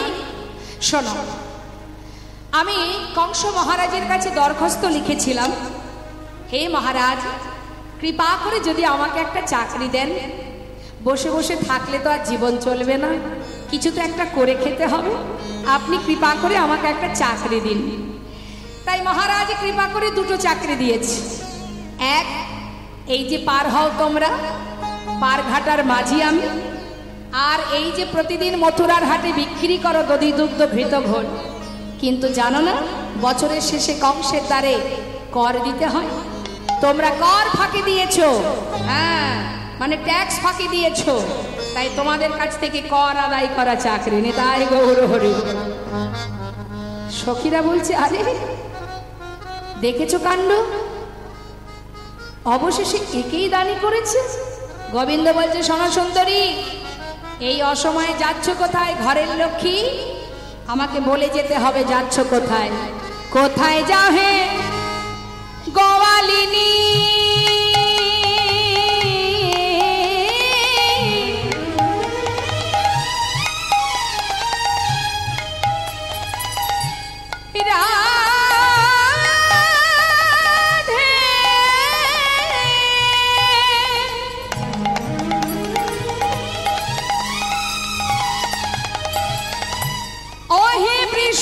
ভানু রাজনন্দিনী,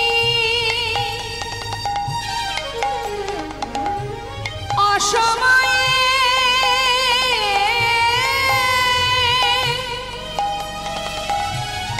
চলেছ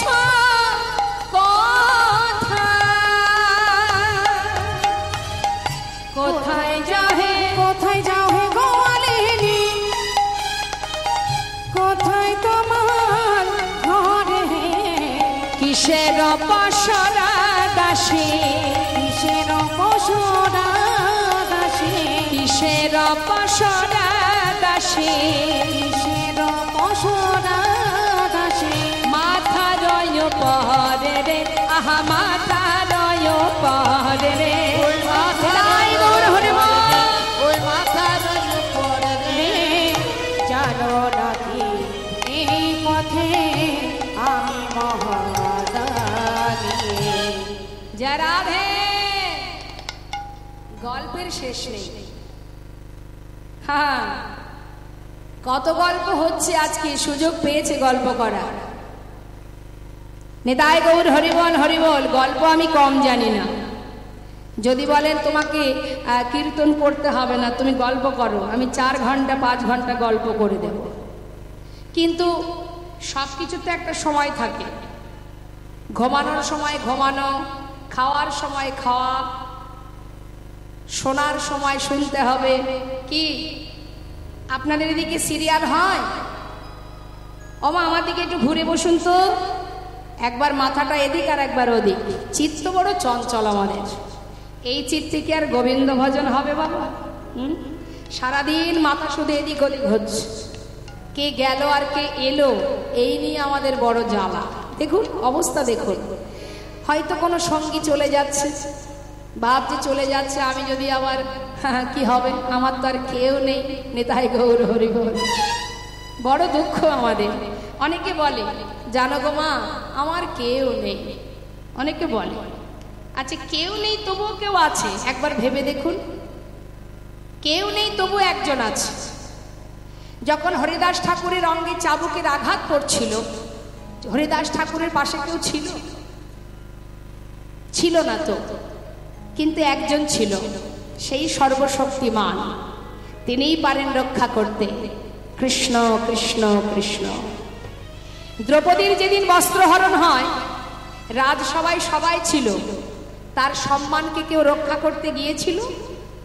কেউ ছিল? এত মানুষ থাকতেও কেউ ছিল তার পাশে? সে একজনকে স্মরণ করেছিল, গোবিন্দকে। সারা জীবন ধরে যদি দুঃশাসন বস্ত্র ধরে টানতো তবুও ফুরাতো না। তাহলে এত কার দিকে তাকাচ্ছেন? যে যাচ্ছে তাকে যেতে দিন। সবাই কিন্তু গোবিন্দ সেবায় লাগে না। শেষ পর্যন্ত সবাই গোবিন্দ সেবায় লাগে না। আর ভগবানের ভক্ত হতে গেলে না অনেক স্বীকৃতির প্রয়োজন, অনেক কষ্ট সহ্য করতে হয়। কেউ ভাববেন না আমি ভগবানকে ভালোবাসি, ব্যাস আমি মহাধনে ধনী হতে চাই, কখনো হবে না। ভগবান বলেন যে করে আমার আশ আমি তার করি সর্বনাশ। একবার চিন্তা করে দেখুন, আমরা তো আমাদের কষ্ট নিয়ে বড় দুঃখী। আমরা মনে করি আমি বোধহয় বেশি কষ্টে আছি, আর কেউ মনে হয় কষ্টে নেই। সবাই কষ্টে আছে, কেউ প্রকাশ করে আর কেউ করতে পারে না। আমার দিকে মাথা যত পারেন নাড়ান, সময়ও চলে যাবে, আমিও নেমে যাব, আপনারাও ঘরে যাবেন। যে কষ্ট করে আসা সে আর হবে না। পা দুটো লম্বা করে দিয়েছে। আমার দিকে পা দুটো দিন তো, এই দিকে পা দুটো লম্বা করে দিন। ওই যে পিঙ্ক কালারের শাড়ি পরা আমার মাকে একটু বলছি, পা দুটো আমার দিকে লম্বা করে দিন। কীর্তন হচ্ছে এখানে আর মুখটা আছে ওই দিকে। তা শুনুন, তাহলে আমরা তো কষ্ট পেলেই ভগবানের কাছে যাই। তা কেউ কষ্ট দেখাতে পারে, কেউ পারে না। কষ্ট সবার মধ্যে আছে। তার প্রমাণ দিই, আগেকার সময়ে জুতো কিনলে, নতুন জুতো পরলে পায়ে ফসকা নিত না? হ্যাঁ, পাশের বাড়ির লোক ভাবতো বাবা কত দামি জুতো কিনেছে, কি সুন্দর জুতোখানা। ঠাকুর দেখতে যাই যখন, এখন না হয় দামি দামি কোম্পানি জুতো বেরিয়েছে, পরলে কোনো ব্যাপারই হয় না, তাই না? কিন্তু আগেকার সময় আমরাও ভুগেছি বাবা। ছোটবেলায় বাবা শখ করে দুর্গাপূজায় নতুন জামা আর নতুন জুতো কিনে দিত। পরে যখন হাঁটতাম ঠাকুর দেখতে, আহা, ফসকাটা যখন প্রতি পদক্ষেপে জ্বালা দিত না, সে আবার কাউকে বলাও যেত না। পাশের জন ভাবতো এত সুন্দর জুতো কিনেছে, মনে মনে রাগও হতো যে ও এত ভালো জুতো কিনেছে, আমার হলো না। কিন্তু সে যে কি জ্বালা, প্রতি ধাপে ধাপে জ্বালা। আর এই যে অসহ্য জ্বালা, এ জ্বালা না যায় কাউকে বলা, না যায় সহ্য করা। জীবনের কষ্ট কিছু কিছু আছে যেগুলো ওই জুতোই ফসকা পড়ার জ্বালার মতো, কাউকে বলাও যাবে না, আবার নিজে সহ্য করাও যাবে না। জানবেন জ্বালা সবারই আছে, কষ্ট সবারই আছে। চিন্তা করুন না একবার, আমার আপনার কথা বাদ দিলাম, একটু ভেবে দেখুন, ভুলোকে যে আসবে, পৃথিবীতে যে আসবে, তাকেই জ্বালা পেতে হবে, কষ্ট পেতে হবে। এর জন্য দুঃখ পেয়ে লাভ নেই। তার অনেক প্রমাণ আছে, কত ভক্তের কথা বলবো। মা যশোমতী, কি ছিল তার অপরাধ? মা যশোমতীর কি দোষ ছিল? ভগবানকে কোলে পেল, সন্তান রূপে পেল, সে কি সুখে ছিল? প্রতিদিন তার চিন্তা, ছেলে আমার গোঠে গেছে, না জানি কংস কাকে পাঠায়, আমার ছেলেটাকে প্রাণে মেরে দেয়। প্রতিদিন যেদিনই যখনই মাঠে যেত তখনই মায়ের সারা দিন চিন্তা, যত সময় গোপাল ঘরে না আসবে মায়ের চিন্তা, এই বুঝি কংস মহারাজ অগাসুর বগাসুর একে ওকে তাকে পাঠিয়ে আমার ছেলেটাকে মেরে ফেলে। যাও বা একটু বড় হলো, নিয়ে গেল মথুরার রাজা, তিনি নিয়ে গেলেন, সেখান থেকে কোনো রকমে তাকে বধ করে সবাইকে উদ্ধার করে আসবার পর আবার গোবিন্দ চলে গেলেন সারা জীবনের ন্যায় দ্বারকাতে। তাহলে বলুন, মায়ের কি দোষ ছিল? সন্তান পেয়েছে ভগবানকে, তার তো সুখে থাকার কথা। দ্রৌপদীর কথা চিন্তা করুন, রাজসভাতে এত আপনজন থাকতে তাকে ভগবানকে স্মরণ করতে হয়েছিল নিজের মান রক্ষা করবার জন্য। কি ছিল তার অপরাধ? নিজে ভগবানের সাধনা করেছিল, গোবিন্দকে ভালোবাসতো। বাবা সুন্দর করে একটা স্বয়ংসভা বানালো, যেখানে সে অর্জুনকে পছন্দ করে তার গলায় মালা পরালো। হয়ে গেল 5 পুত্রের সহধর্মিণী। তারপরে এত যন্ত্রণা ওই সভার মধ্যে তাকে পেতে হলো। একবার ভেবে দেখুন, মা দেবকী কি দোষ ছিল তার? সারা জীবন সে কত কষ্ট পেয়েছে। কি ছিল তার দোষ যে কংস মহারাজের কারাগারে তাকে সারা জীবন আবদ্ধ থাকতে হয়েছে? চিন্তা করে দেখুন, মা সীতা সারা জীবন বনে বাসে কাটিয়েছে, অগ্নি পরীক্ষা হয়েছে, আবার পাতালে চলে গেছে, ভগবানের সহধর্মিণী। কি ছিল দোষ? হরিদাস ঠাকুর ভগবানের নাম করতেন বলে তাকে চাবুকের আঘাত সহ্য করতে হয়েছে, অনেক কষ্ট, অনেক অবহেলা, অনেক যন্ত্রণা ভোগ করতে হয়েছে। প্রহ্লাদের কথা ভাবুন, 5 বছরের ছেলে, ছোট্ট শিশু, তার পিতা তাকে প্রাণে মারতে চেয়েছিল, একবার নয় বারবার, কিন্তু তথাপিও তারা কি ভগবানকে ভুলে গিয়েছিল? মা না, তাদের মনের একটাই লক্ষ্য ছিল। ভেবে দেখুন সুদামার কথা, জীবনে এত কষ্ট, এত দারিদ্রতা, এত দুঃখ, এত যন্ত্রণা, তথাপিও মুখে ছিল তার কৃষ্ণ কৃষ্ণ কৃষ্ণ। জেনে রাখবেন, যে বাড়িতে আজ আমরা এসেছি, এই বাড়ির যে জননী, যে মা, তিনি আমার কাছে বলছিলেন, মা একটা সময় আমার জীবনে ছিল, এক মুঠো অন্ন জোগাড় করতে পারিনি, নিজের কন্যাকে বিবাহ দিয়েছি সবার কাছে ভিক্ষা করে। জেনে রাখবেন মা, জীবনে যদি কষ্ট আসে, সে কষ্ট দূর হয়ে যায়। আবার যদি কষ্ট দূর না হয়, তাহলে এটাও ভাববেন, যদি কষ্ট আপনার জীবনে থেকে যায়, এটার পিছনেও কারণ আছে।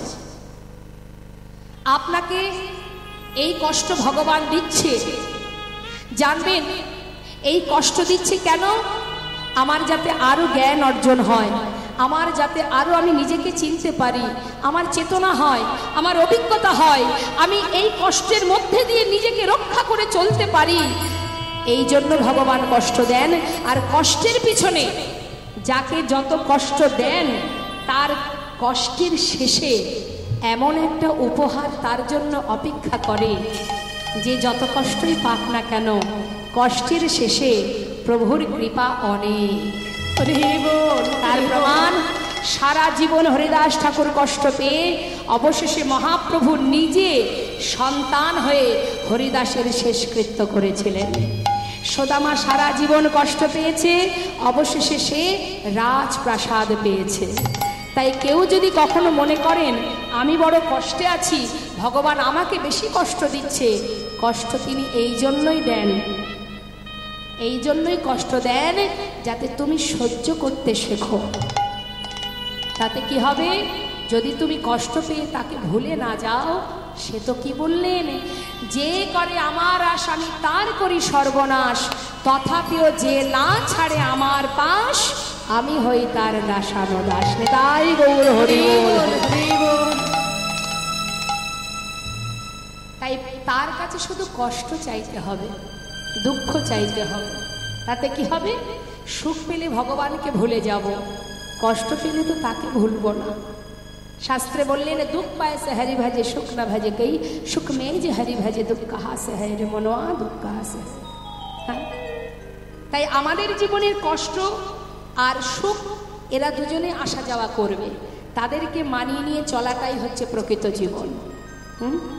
হরে কৃষ্ণ। মা অনেক কথাই বললাম, একবার ভাবুন, আমরা যে সেবার থালাতে সেবা করি, একটা সেবার থালায় কি কি থাকে? ঘুম আসছে? আপনি যে থালাতে খান সেই থালাতে কি কি থাকে বলুন? অন্ন থাকে, তাই তো? পাশে ভাজা থাকে, ডাল থাকে, রসা থাকে, পায়েস থাকে, চাটনি থাকে, পাঁপড় থাকে, থাকে তো মা? এখন মনে করুন এত কিছু সাজানো আছে, তিতো আছে, ঝাল আছে, টক আছে, মিষ্টি আছে, সব আছে। এর মধ্যে আপনার যদি কোনো একটা জিনিস পছন্দ,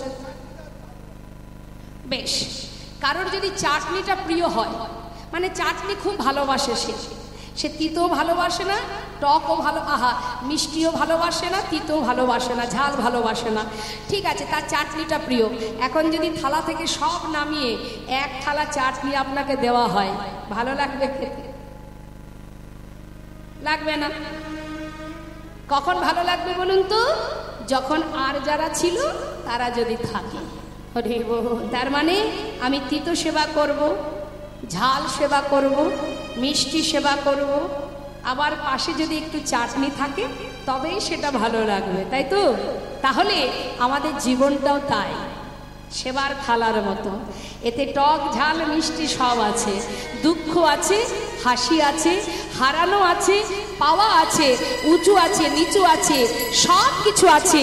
আর এগুলো নিয়ে যারা চলতে পারে সেটাই পরিপূর্ণ জীবন। তাই বাবা, সুখেই শুধু জীবন নয়, আবার দুঃখেও জীবন নয়, জেনে রাখবেন।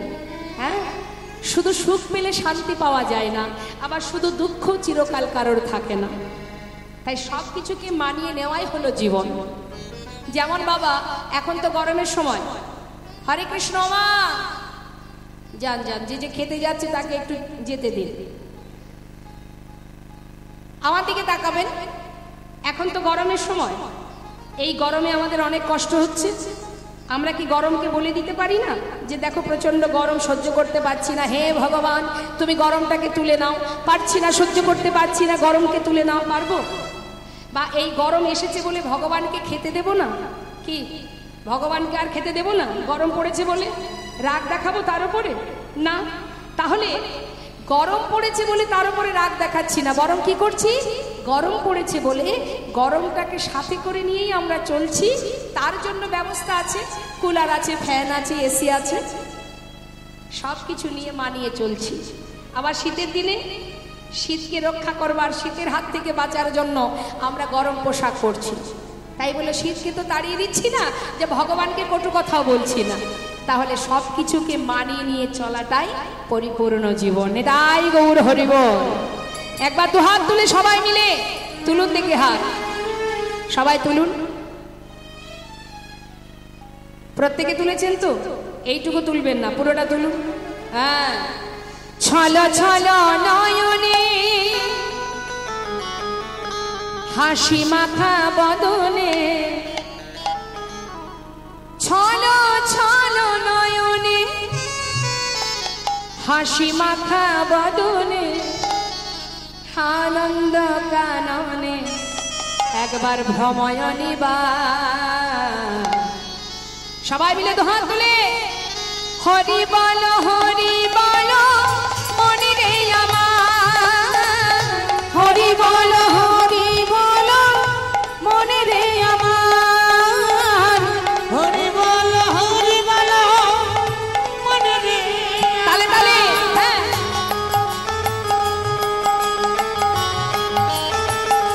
হরি বল।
ওই দেখো শ্মশানে কি বা রাত্রি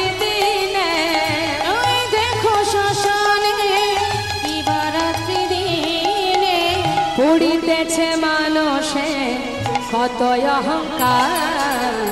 হরি বল মনে রে আমার, হরি বল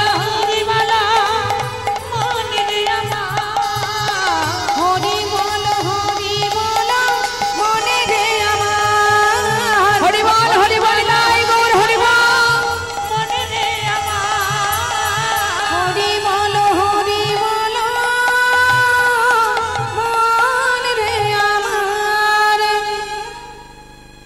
গোবিন্দ বললেন এই পথের দানি আমি দান দিয়ে যেতে হবে। সখীরা বললেন দান যোগ্যং বস্তু নাস্তি, এখন আমাদের কাছে কিছু নেই।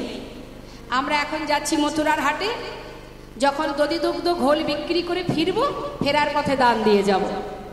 বললেন এমন কথা তো সবাই দিয়ে যায়, একবার চলে গেলে আমার কথার কারণ মনে থাকে না। আজ আর ছাড়বো না, আগে দান দেবে তারপরে যেতে দেব। আর দান যদি না থাকে তাহলে মাথায় যে পসরা আছে ওগুলো দিয়ে যাও। এগুলো দিলে বিক্রি হবে কি করে তা তো জানি না। এগুলোই মহারাজের দ্বারে দান স্বরূপ, দক্ষিণা স্বরূপ দান করে দেব, দাও। এই বলে যখন গোবিন্দ সখীদের কাছে এগিয়ে যাচ্ছে, সখীরা তাড়াতাড়ি করে পিছিয়ে যাচ্ছে। আরে আরে আরে আরে এগিয়ে আসছো যে? শোনো, তুমি হচ্ছ পরপুরুষ, আমরা সবাই পর নারী। দেখো আমরা সতী রমণী, তুমি পরপুরুষ, তুমি যদি ছুঁয়ে ফেলো আমাদেরকে স্নান করে ঘরে যেতে হবে। তাই বারবার বলছি ছুঁয়ো না ছুঁয়ো না, ছুঁয়ো না ছুঁয়ো না নীলাজ কানাই আমরা পরের নারী। ছুঁয়ো না নীলাজ কানাই আমরা পরের নারী। নীলাজ কানাই আমরা পরের নারী। পরপুরুষের পবন পরশ, পরপুরুষের পবন আহা পরপুরুষের পবন পরশ, পরপুরুষের পবন পরশ। সচিলে স্নান করি মোরা, সচিলে স্নান করি। পরপুরুষের পবন পরশ, সচিলে স্নান করি মোরা, সচিলে স্নান করি। নীলাজ কানাই ছুঁয়ো না, লীলাজ কানাই ছুঁয়ো না, কথায় কথায় ছুঁয়ো না, কথায় কথায় ছুঁয়ো না, হাট চাকানাই ছুঁয়ো না, হাট কানাই ছুঁয়ো না, কালো গায়ের গন্ধ আসে ছুঁয়ো না, কালো গায়ের গন্ধ আছে ছুঁয়ো না, নীলাজ কানাই ছুঁয়ো না। লীলাজ কানাই ছুঁয়ো না, হাট হাট হাট কি বলছে? কথায় কথায় ছুঁয়ো না। তুমি কথার ছলে এসে ছুঁয়ে ফেলবে আর আমাদেরকে স্নান করে ঘরে যেতে হবে। বলুন দেখি মা, আগেকার সময়ে সতী রমণী পরপুরুষের ছোঁয়া পড়ে থাক, বাতাস যদি লাগতো তাকে স্নান করে ঘরে যেতে হতো। এখনকার ওসব ব্যাপার আছে? বলে এখন কোনো ব্যাপারই নেই, যাই হয়ে যা, কোনো ব্যাপারই না, সতী সতীই থাকে। বলছে শোনা সাবধান, তুমি পরপুরুষ আমরা পরনারী, একদম এগিয়ে আসবে না। কেমন? যাও দূরে সরে যাও। শোনো, বামন হয়ে চাঁদে হাত দিতে যেও না। আমাদের রাধারানী সে বৃষভানু রাজনন্দিনী, তাকে ছুতে গেলে না তোমাকে অনেক সাধনা করতে হবে। কিন্তু মা, এই যে মহাজন পদাবলী লিখেছেন ছুঁয়ো না নীলাজ কানাই আমরা পরের নারী, এই পদের ব্যাখ্যা যদি আমরা করি, কি বলছে? ছুঁয়ো না কথাটা বারবার বলুন। রাধে রাধে। যে মা ঘুমাচ্ছে মাকে একটু ডেকে দিন।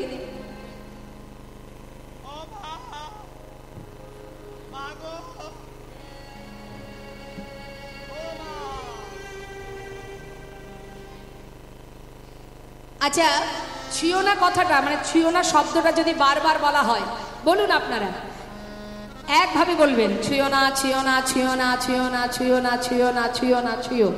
কি হচ্ছে?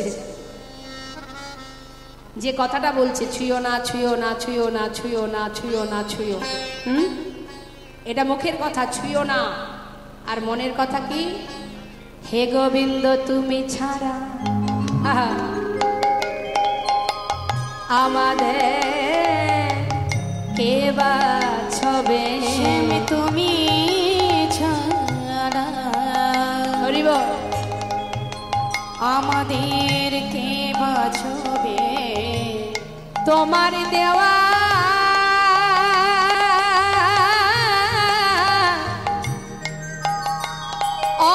তোমার দেওয়া দেহ খানি, বলো তুমি ছাড়া কে বাছবে। তোমার দেওয়া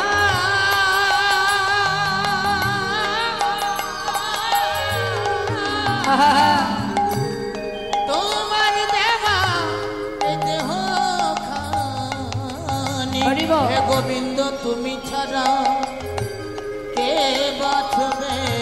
কি বললেন কথাটা মা? তুমি ছাড়া কে বাঁচবে? এ তো তোমার দেয়া দেহ। এটা যেমন একটা ব্যাখ্যা হলো।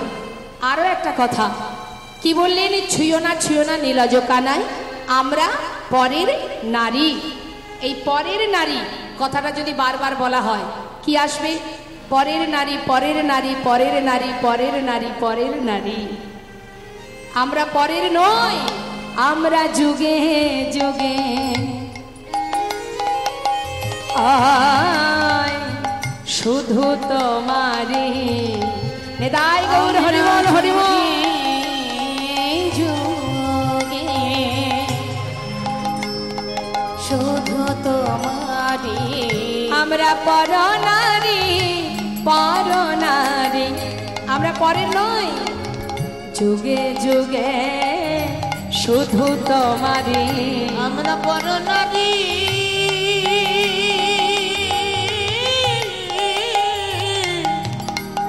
আমরা বড় নারী বড় নারী হরিবল। যুগে যুগে শুধু তোমারই। কি বলছেন মা?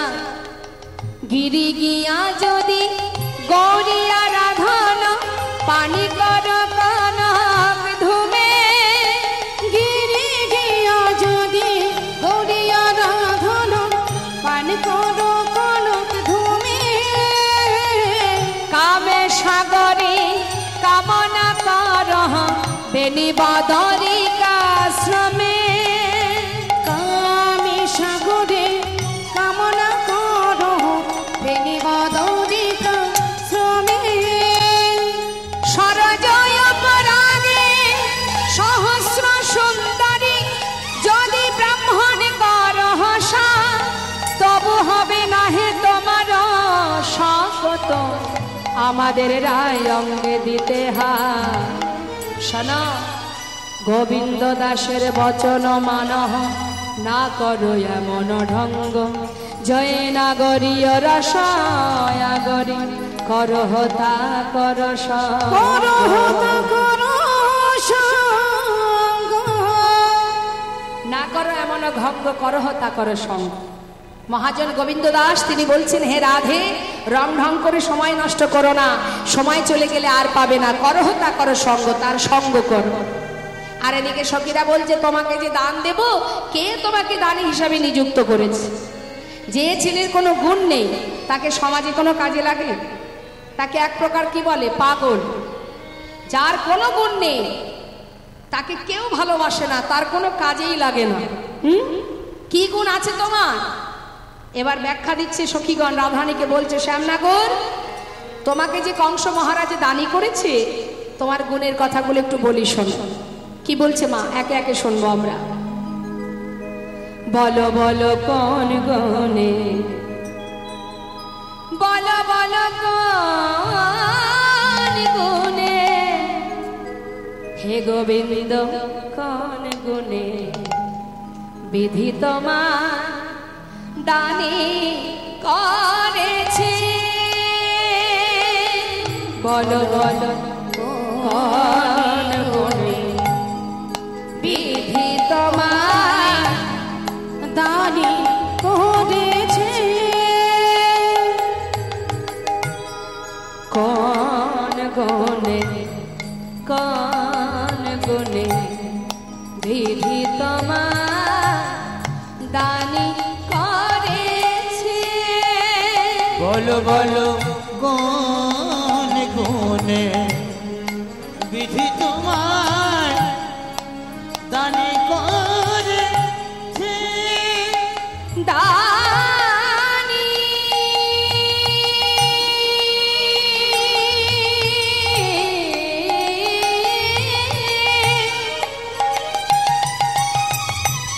দানি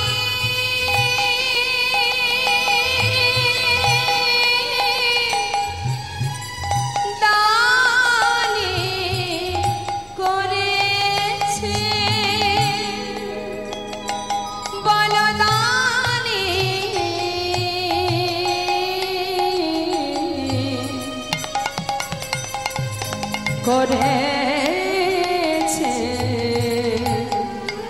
বলো বলো দানি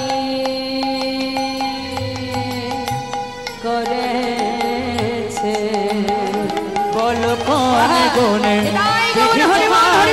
আমি করেছি, করেছে কোন গুণে বিধি তোমায় দান করে।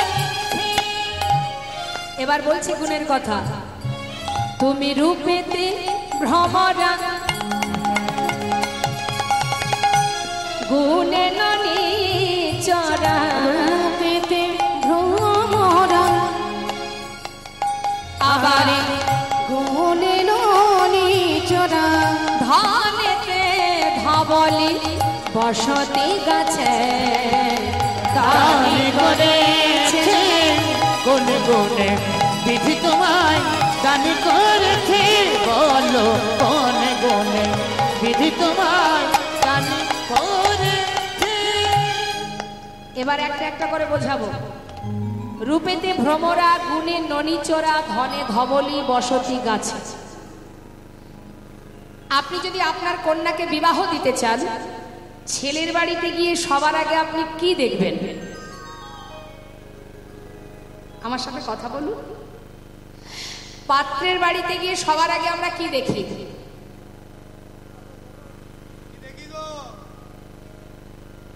আমার মেয়ে বিবাহ দিয়েছেন আপনি, এক বলতে 5টা মেয়ে বিয়ে দিয়েছেন, তাই তো? হ্যাঁ, বেশ। তা বলুন দেখি, যখন আপনি পাত্রের সন্ধান পেলেন, সেখানে গিয়ে সবার আগে আপনি কি দেখলেন? বাড়ি ঘর তো আগে দেখবো কি বাবা? হ্যাঁ, দেখবেন গাড়ি রিজার্ভ করে আসলে ছেলেকে সুন্দর করে সাজিয়ে গুজিয়ে আমরা রাখি, তোকে দেখতে আসছে। সবার আগে আমরা চোখে পড়ে কি ছেলেটা দেখতে কেমন, আগে দর্শনধারী, তারপরে তো গুণ বিচারী। দেখা গেল মেয়ে আমার সুন্দরী, হয়তো চোখে দেখে না, কানে শোনে না, 1 পা নেই কি 2 পা নেই, সেরকম ছেলে দেখে আমরা দেব? আগে দেখবো আমার মেয়ের সঙ্গে জামাইটি মানায় কিনা।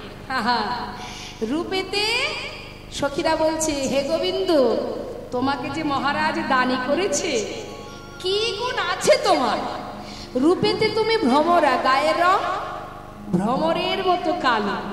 এই যে চারিদিকে অন্ধকার দেখছেন না, এই অন্ধকারে তবুও চলা যায়, কিন্তু গোবিন্দের অঙ্গের বরণ অন্ধকারকে জয় করেছে, মানে এই অন্ধকারের থেকেও কালো। তা এই তো তোমার রূপ, কে তোমায় ভালোবাসবে বলো? ঠিক আছে, নিজেকে আয়নায় দেখেছো কোনোদিন শ্যামনগর? ঠিক আছে, রূপ নেই, ক্ষমা করে দিলাম। যার রূপ নেই তাতে কি আছে, তার যদি গুণ থাকে তাও সে ঘরে মেয়ে বিবাহ দেয়া যায়। বলে রূপ দিয়ে কি হবে, ছেলের আমার কত গুণ। তা গুণ, শ্যামনগর তোমার গুণের কথা বলি। ঘরে ঘরে ননি চুরি করে খাও, পাকা চোর, চোরের শিরোমণি, ভালো চুরি করতে জানে মা। কি করে চুরি করতে হয়, ওই চোরের শিরোমণি, চোরের মধ্যে পান্ডা তিনি, হ্যাঁ, তিনি ভালো চুরি জানেন। তা বলছে, যদি কেউ জানে অমুক এলাকার ছেলেটা চোর, সেই ঘরে মেয়ে বিবাহ দেবেন আপনারা? তাহলে রূপও নেই তোমার, আবার গুণও ভালো নেই। ঠিক আছে, সেটাও ছেড়ে দিলাম।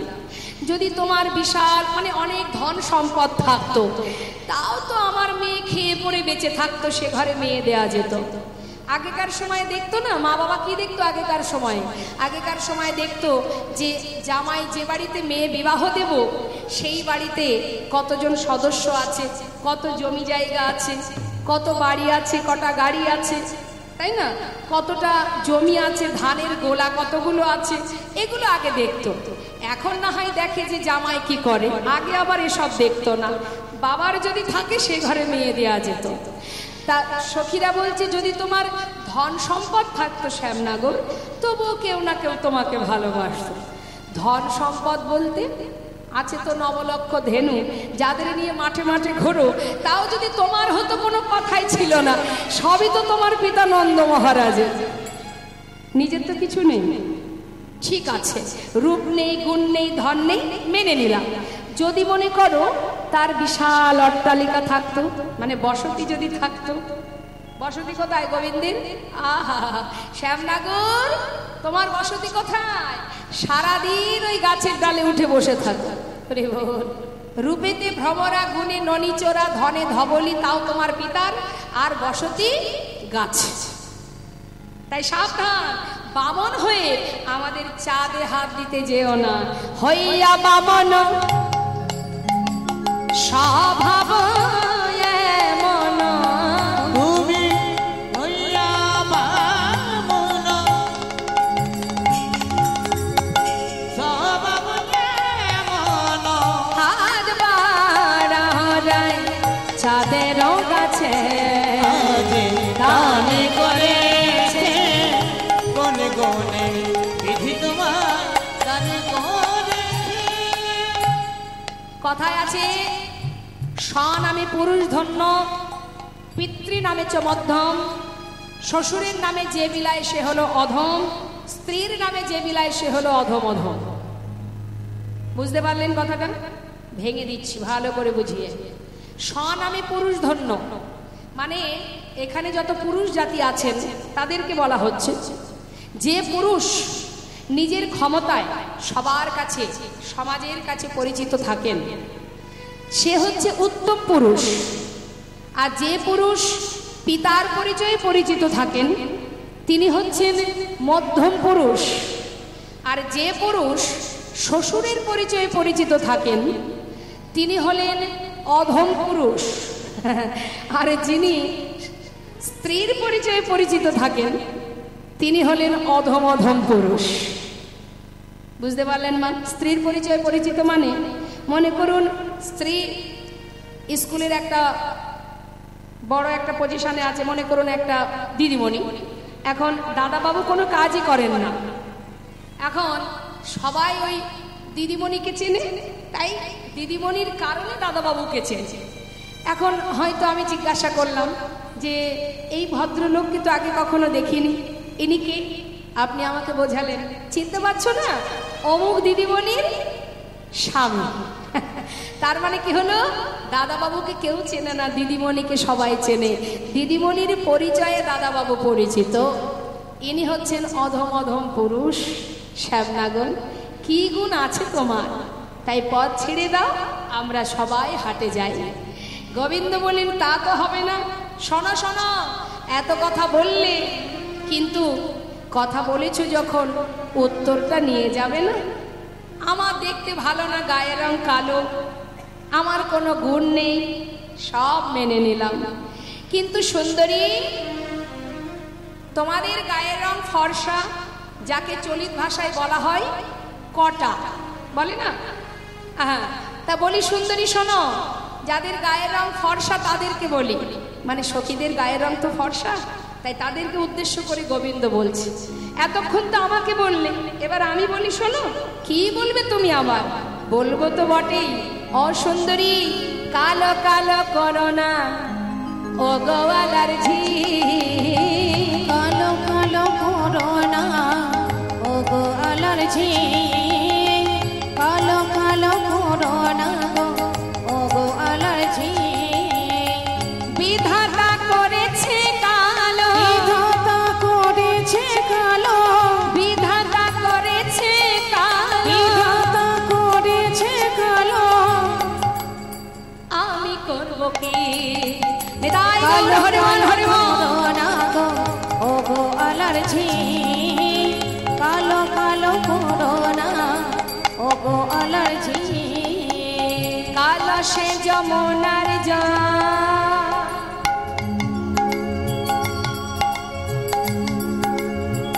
আর কালো সে যমুনার জল সর্বলোকে আর কালো সে যমুনার জলে সর্বলোকে খায়। কালো মেঘে বৃষ্টি হলে জগত জোড়ার, আর কালো মেঘে বৃষ্টি হলে জগৎ জোড়ায়। কি বলেন মা? কালোর কত গুণ আছে দেখুন। কালো জগতের আলো। প্রদীপের শিখার নিচে যদি অন্ধকারটা না থাকতো তাহলে আলো এত সুন্দর হতো? এই যে রাত্রের আলোটাকে দেখে আমরা এত খুশি কেন? এই কালোটা আছে তাই, অন্ধকারটা আছে তাই।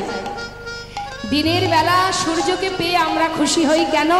না অন্ধকার আছে বলেই দিনের বেলাটাকে আমরা এত খুশিতে আমরা আনন্দে গ্রহণ করি। তা সুন্দরী শুনে রাখো, বলছে যে কালো, আমার অঙ্গের বরণ কালো, আবার কালোর গুণ আছে দেখো কত। যমুনার জল কালো, যেটা সবাই আমরা পান করি। আকাশে যত সময় ঘন ঘটা মেঘ না হয়, কালো মেঘ না হয়, তত সময় বৃষ্টি হয় না। আর বৃষ্টি না হলে এই ধরা কিন্তু ঠান্ডা হয় না। হ্যাঁ, এই জগৎ ঠান্ডা হবে কখন? যখন কালো মেঘে বৃষ্টি হবে। সুন্দরী, পরিষ্কার আকাশে কি বৃষ্টি হয় গো? শোনো শোনো, আরো আছে, কালো তোমার মাথার কেশ, কালো নয়ন তারা, পরে আছো নীল শাড়ি, চলেছ বাহু নাড়া দিয়া। বলুন দেখি মা, চোখের মণি যদি কালো না হয়ে সাদা হতো, আমাদের মাথার চুল এই ভুরু যদি কালো না হয়ে সাদা হতো, দেখতে কেমন লাগতো? তাহলে কালোর গুণ আছে তো। হ্যাঁ, আমরা না হয় এখন কত রকমের কোয়ালিটি করি চুলের, কেউ বা গ্রিন কালার করছি, কেউ বা ইয়েলো কালার করছি, কিন্তু কালোর মতো সুন্দর আর কিছু হতে পারে না। ও সুন্দরী শোনো, শুধু তাই নয়, আরো আছে। কালো সে নয়নের মণি, তাকে সুনয়নী কয়। কালো সে নয়নের মণি, তাকে সুনয়নী কয়। যাদের চোখের মণি কালো হয় তাদেরকে বলে সুনয়নী, মানে খুব সুন্দর নয়ন। কিন্তু অনেকের চোখের মণি হয় কটা, আছে না? মানে সখীগণের গায়ের বরণ তো ফর্সা, তাই সেই ফর্সাকে উদ্দেশ্য করে বলছে যাদের চোখের মণি কটা হয় তাদের কি বলে গো? কটা চোখে দেখলে পরে, চোখ দেখলে পরে, কটা চোখে দেখলে পরে, চোখ দেখলে পরে কি বলে? বিড়াল চোখ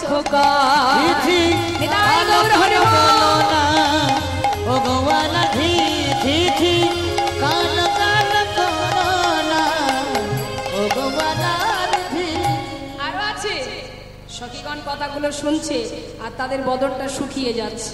এই যে অসুন্দরী, রাগ করো না, আরো কি কালোর গুণ আছে জানো? কালো তালে আদর করে, আর কালো তালে আদর করে ঘরে নিয়ে যায়। কালো তাল করে তাকে ঘরে নিয়ে যায়। কালো তাল খেয়েছেন? খেতে কেমন লাগে? কটা তাল কখনো খেয়েছেন? খেয়ে দেখবেন কেমন লাগে। তার মানে যারা কালো হয় তারা মিষ্টি হয়, আর যারা কটা হয় তারা না। না, আপনাদের বলছি না। তা বলছি শোনো, যদি গায়ের রং কালো থাকে এমন কোন কন্যা ঘরে থাকলে একদম আফসোস করবেন না, কারণ গোবিন্দ নিজেই তার অঙ্গের বরণ ছিল কালো, তাই না? দেখবেন যারা ফর্সা হয় তাদের 20 বছর থাকে মুখের জ্যোতি, দেহের জ্যোতি একরকম, 20 বছর পরে হয়ে যায় অন্যরকম। কিন্তু যারা কালো হয় তাদের অঙ্গের জ্যোতি বরাবরই একই রকমই রয়। নেদাই গৌর হরি বল। এই যে অসুন্দরী, কালো তালে আদর করে ঘরে নিয়ে যায়, কালো তালে আদর করে ঘরে নিয়ে যায়। কটা তালে দেখলে তারে দূরেতে ফেলা। তাই গৌর হরি বল, হরি বল। ভগবানা ধি ধি ধি কালো কালো করোনা ভগবানার ধি। আজ আমার রাধারানী বলেছেন সখীরে, না না আমার বধূকে আর কষ্ট দিস না, চেয়ে দেখ ঘামি আছে চাঁদ মুখখানি। ওরে যার লাগে আমাদের এই ঘাটে আসা, যার লাগে আমাদের বারুণীকে ছেড়ে আসা, দে দে আমায় পসরা দে, আমি আমার বধূর সেবা দিই। দে সখী পসরা দে। না না আর কাঁদাস না আমার বধূকে, পসরা দে, আর দুঃখ দিস না। হ্যাঁ রে, এত কথা তোদের শুনতে হতো যদি আমার বধূকে এমন কথা না বলতিস। দে দে পা পসরায়ানি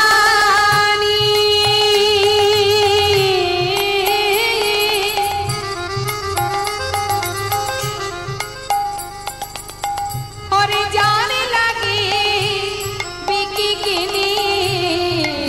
দে পসরায়ানি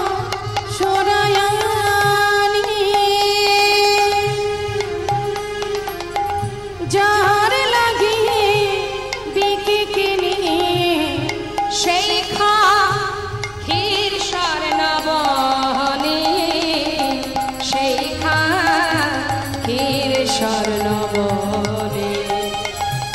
শেখায় ক্ষীর স্বর্ণবনি, শেখায় ক্ষীর স্বর্ণবনি। এত বলি মনের সুখে তুলে দিল চাঁদ মুখে, তো বলে মনের সুখে তুলে দিল চাঁদ মুখে, এত বলি মনের সুখে তুলে দিল বধুর মুখে।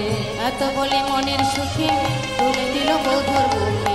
সখী দিল রাধা নবদনে গো, সখী দিল রাধার বদনে গো, ওই সখী দিল রাধার বদনে। ভজন হইল আচমন করিল তার, ভজন হইল সাজ আচমন করিল তার। প্রসাদ পাইল জনে জনে, প্রসাদ পাইল জনে জনে। ওই নাম প্রসাদ পাইল জনে জনে গো, প্রসাদ পাইল জনে জনে। কৃষ্ণ প্রসাদ তারাই পেল, কৃষ্ণ প্রসাদ তারাই ওগো কৃষ্ণ প্রসাদ তারাই পেল। কৃষ্ণ প্রসাদ তারাই যারা আশা করে বসেছিল কৃষ্ণ প্রসাদ তারাই পেল। আশা করে বসেছিল কৃষ্ণ প্রসাদ তারাই পেল। এত বলি মনের সুখে তুহু হ্যারে দুহার মুখে, এত বলে মনের সুখে দুহার দুহার মুখে। দুহু রূপের বলিহারি যায় গো, দুহু রূপের বলিহারি যায় গো। ওই না দুহুরুপের বলে হারি যায় গো, দুহুরুপের বলে হারি যায়। দুহু রূপের মাধুরী দেখিয়া নয়ন ভরে, দুহুরূপের মাধুরী দেখে আসে নয়ন ওগো দুহু রূপের মাধুরী দেখিয়া নয়ন ভরে। দুহুরুপের মাধুরী দেখিয়াছে নয়ন ভরে। গুণ গাই বৃন্দাবন দাসে গো, গুণ গায়ে বৃন্দাবন দাসে গো, গুণ গাই বৃন্দাবন দাসে। নয়ন ভরে দেখে নাও, নয়ন ভরে হেরে তোমরা নয়ন ভরে দেখে নাও। ভরে দেখে নাও। আমার রাধা গোবিন্দের মধুর মিলন নয়ন ভরে দেখে নাও। রাধা গোবিন্দের মধুর ওগো আর ভাগ্যে হয় কি না হয়, রাধা গোবিন্দাই গৌর হরি বল হরি বল হরি বল। রাধা গোবিন্দের মধুর মিলন নয়ন ভরে দেখে নাও গো। ভরে হেরে নাও গো। শ্রীমতী রাধানী বলেন সখীরে আমি আর ঘরে ফিরবো না, যার লাগে আমার বধুর কাছে আসা, যার লাগে বিকি কিনি, আজ যখন তার কাছে এসেছি আমি আর ফিরবো না। সখীরা বলে রাধে এমন কথা বলিস না, সারা জীবন যদি বধূকে পেতে হয় এখন বধূকে সেবা দিয়ে চল আমরা আবার ফিরে যাই। আর যদি একবার বাদিনীগণ জানতে পারে জনমের মতো বধূ দর্শন তোর আর হবে না। তাই রাধে তোর বধূ সেবা দিয়ে একবার যুগলে দাঁড়া, আমরা সবাই মিলে যুগল দর্শন করি। রাধা গোবিন্দ যুগলে দাঁড়ালেন, সখীরা সবাই মিলে রাধা গোবিন্দের যুগল দর্শন করে মনের সুখে সবাই মিলে যুগল গুণগান গাইতে লাগলেন। হরিবল হরিবল হরিবল।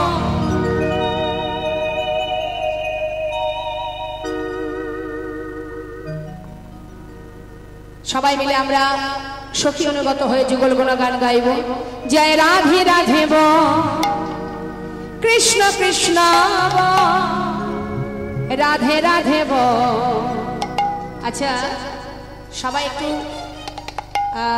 নৃত্য করবে বলেছিলেন, এই বাড়ির যারা আছেন একবার সবাই আসুন, আমি দুটো ভজন গাইব, সবাই মিলে একটু আনন্দ করুন, আসুন। জয় রাধে রাধে বল কৃষ্ণ কৃষ্ণ বল রাধে রাধে বল কৃষ্ণ কৃষ্ণ বল। জয় রাধে রাধে বল কৃষ্ণ কৃষ্ণ বল রাধে রাধে বল কৃষ্ণ কৃষ্ণ বল। বল রাধে রাধে বল কৃষ্ণ কৃষ্ণ বল রাধে রাধে বল কৃষ্ণ কৃষ্ণ বল জয় রাধে রাধে বল কৃষ্ণ কৃষ্ণ বল জয় রাধে জয় কৃষ্ণ জয় রাধে জয় কৃষ্ণ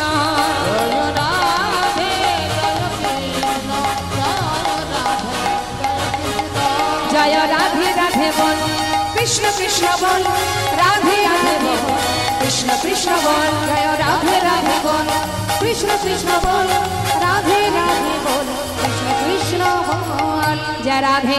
আমরা একটা ভজন গাইব, সবাই আপনারা যে যেখানে আছেন সবাই মিলে আনন্দ করুন। জয় রাধেশ্বর।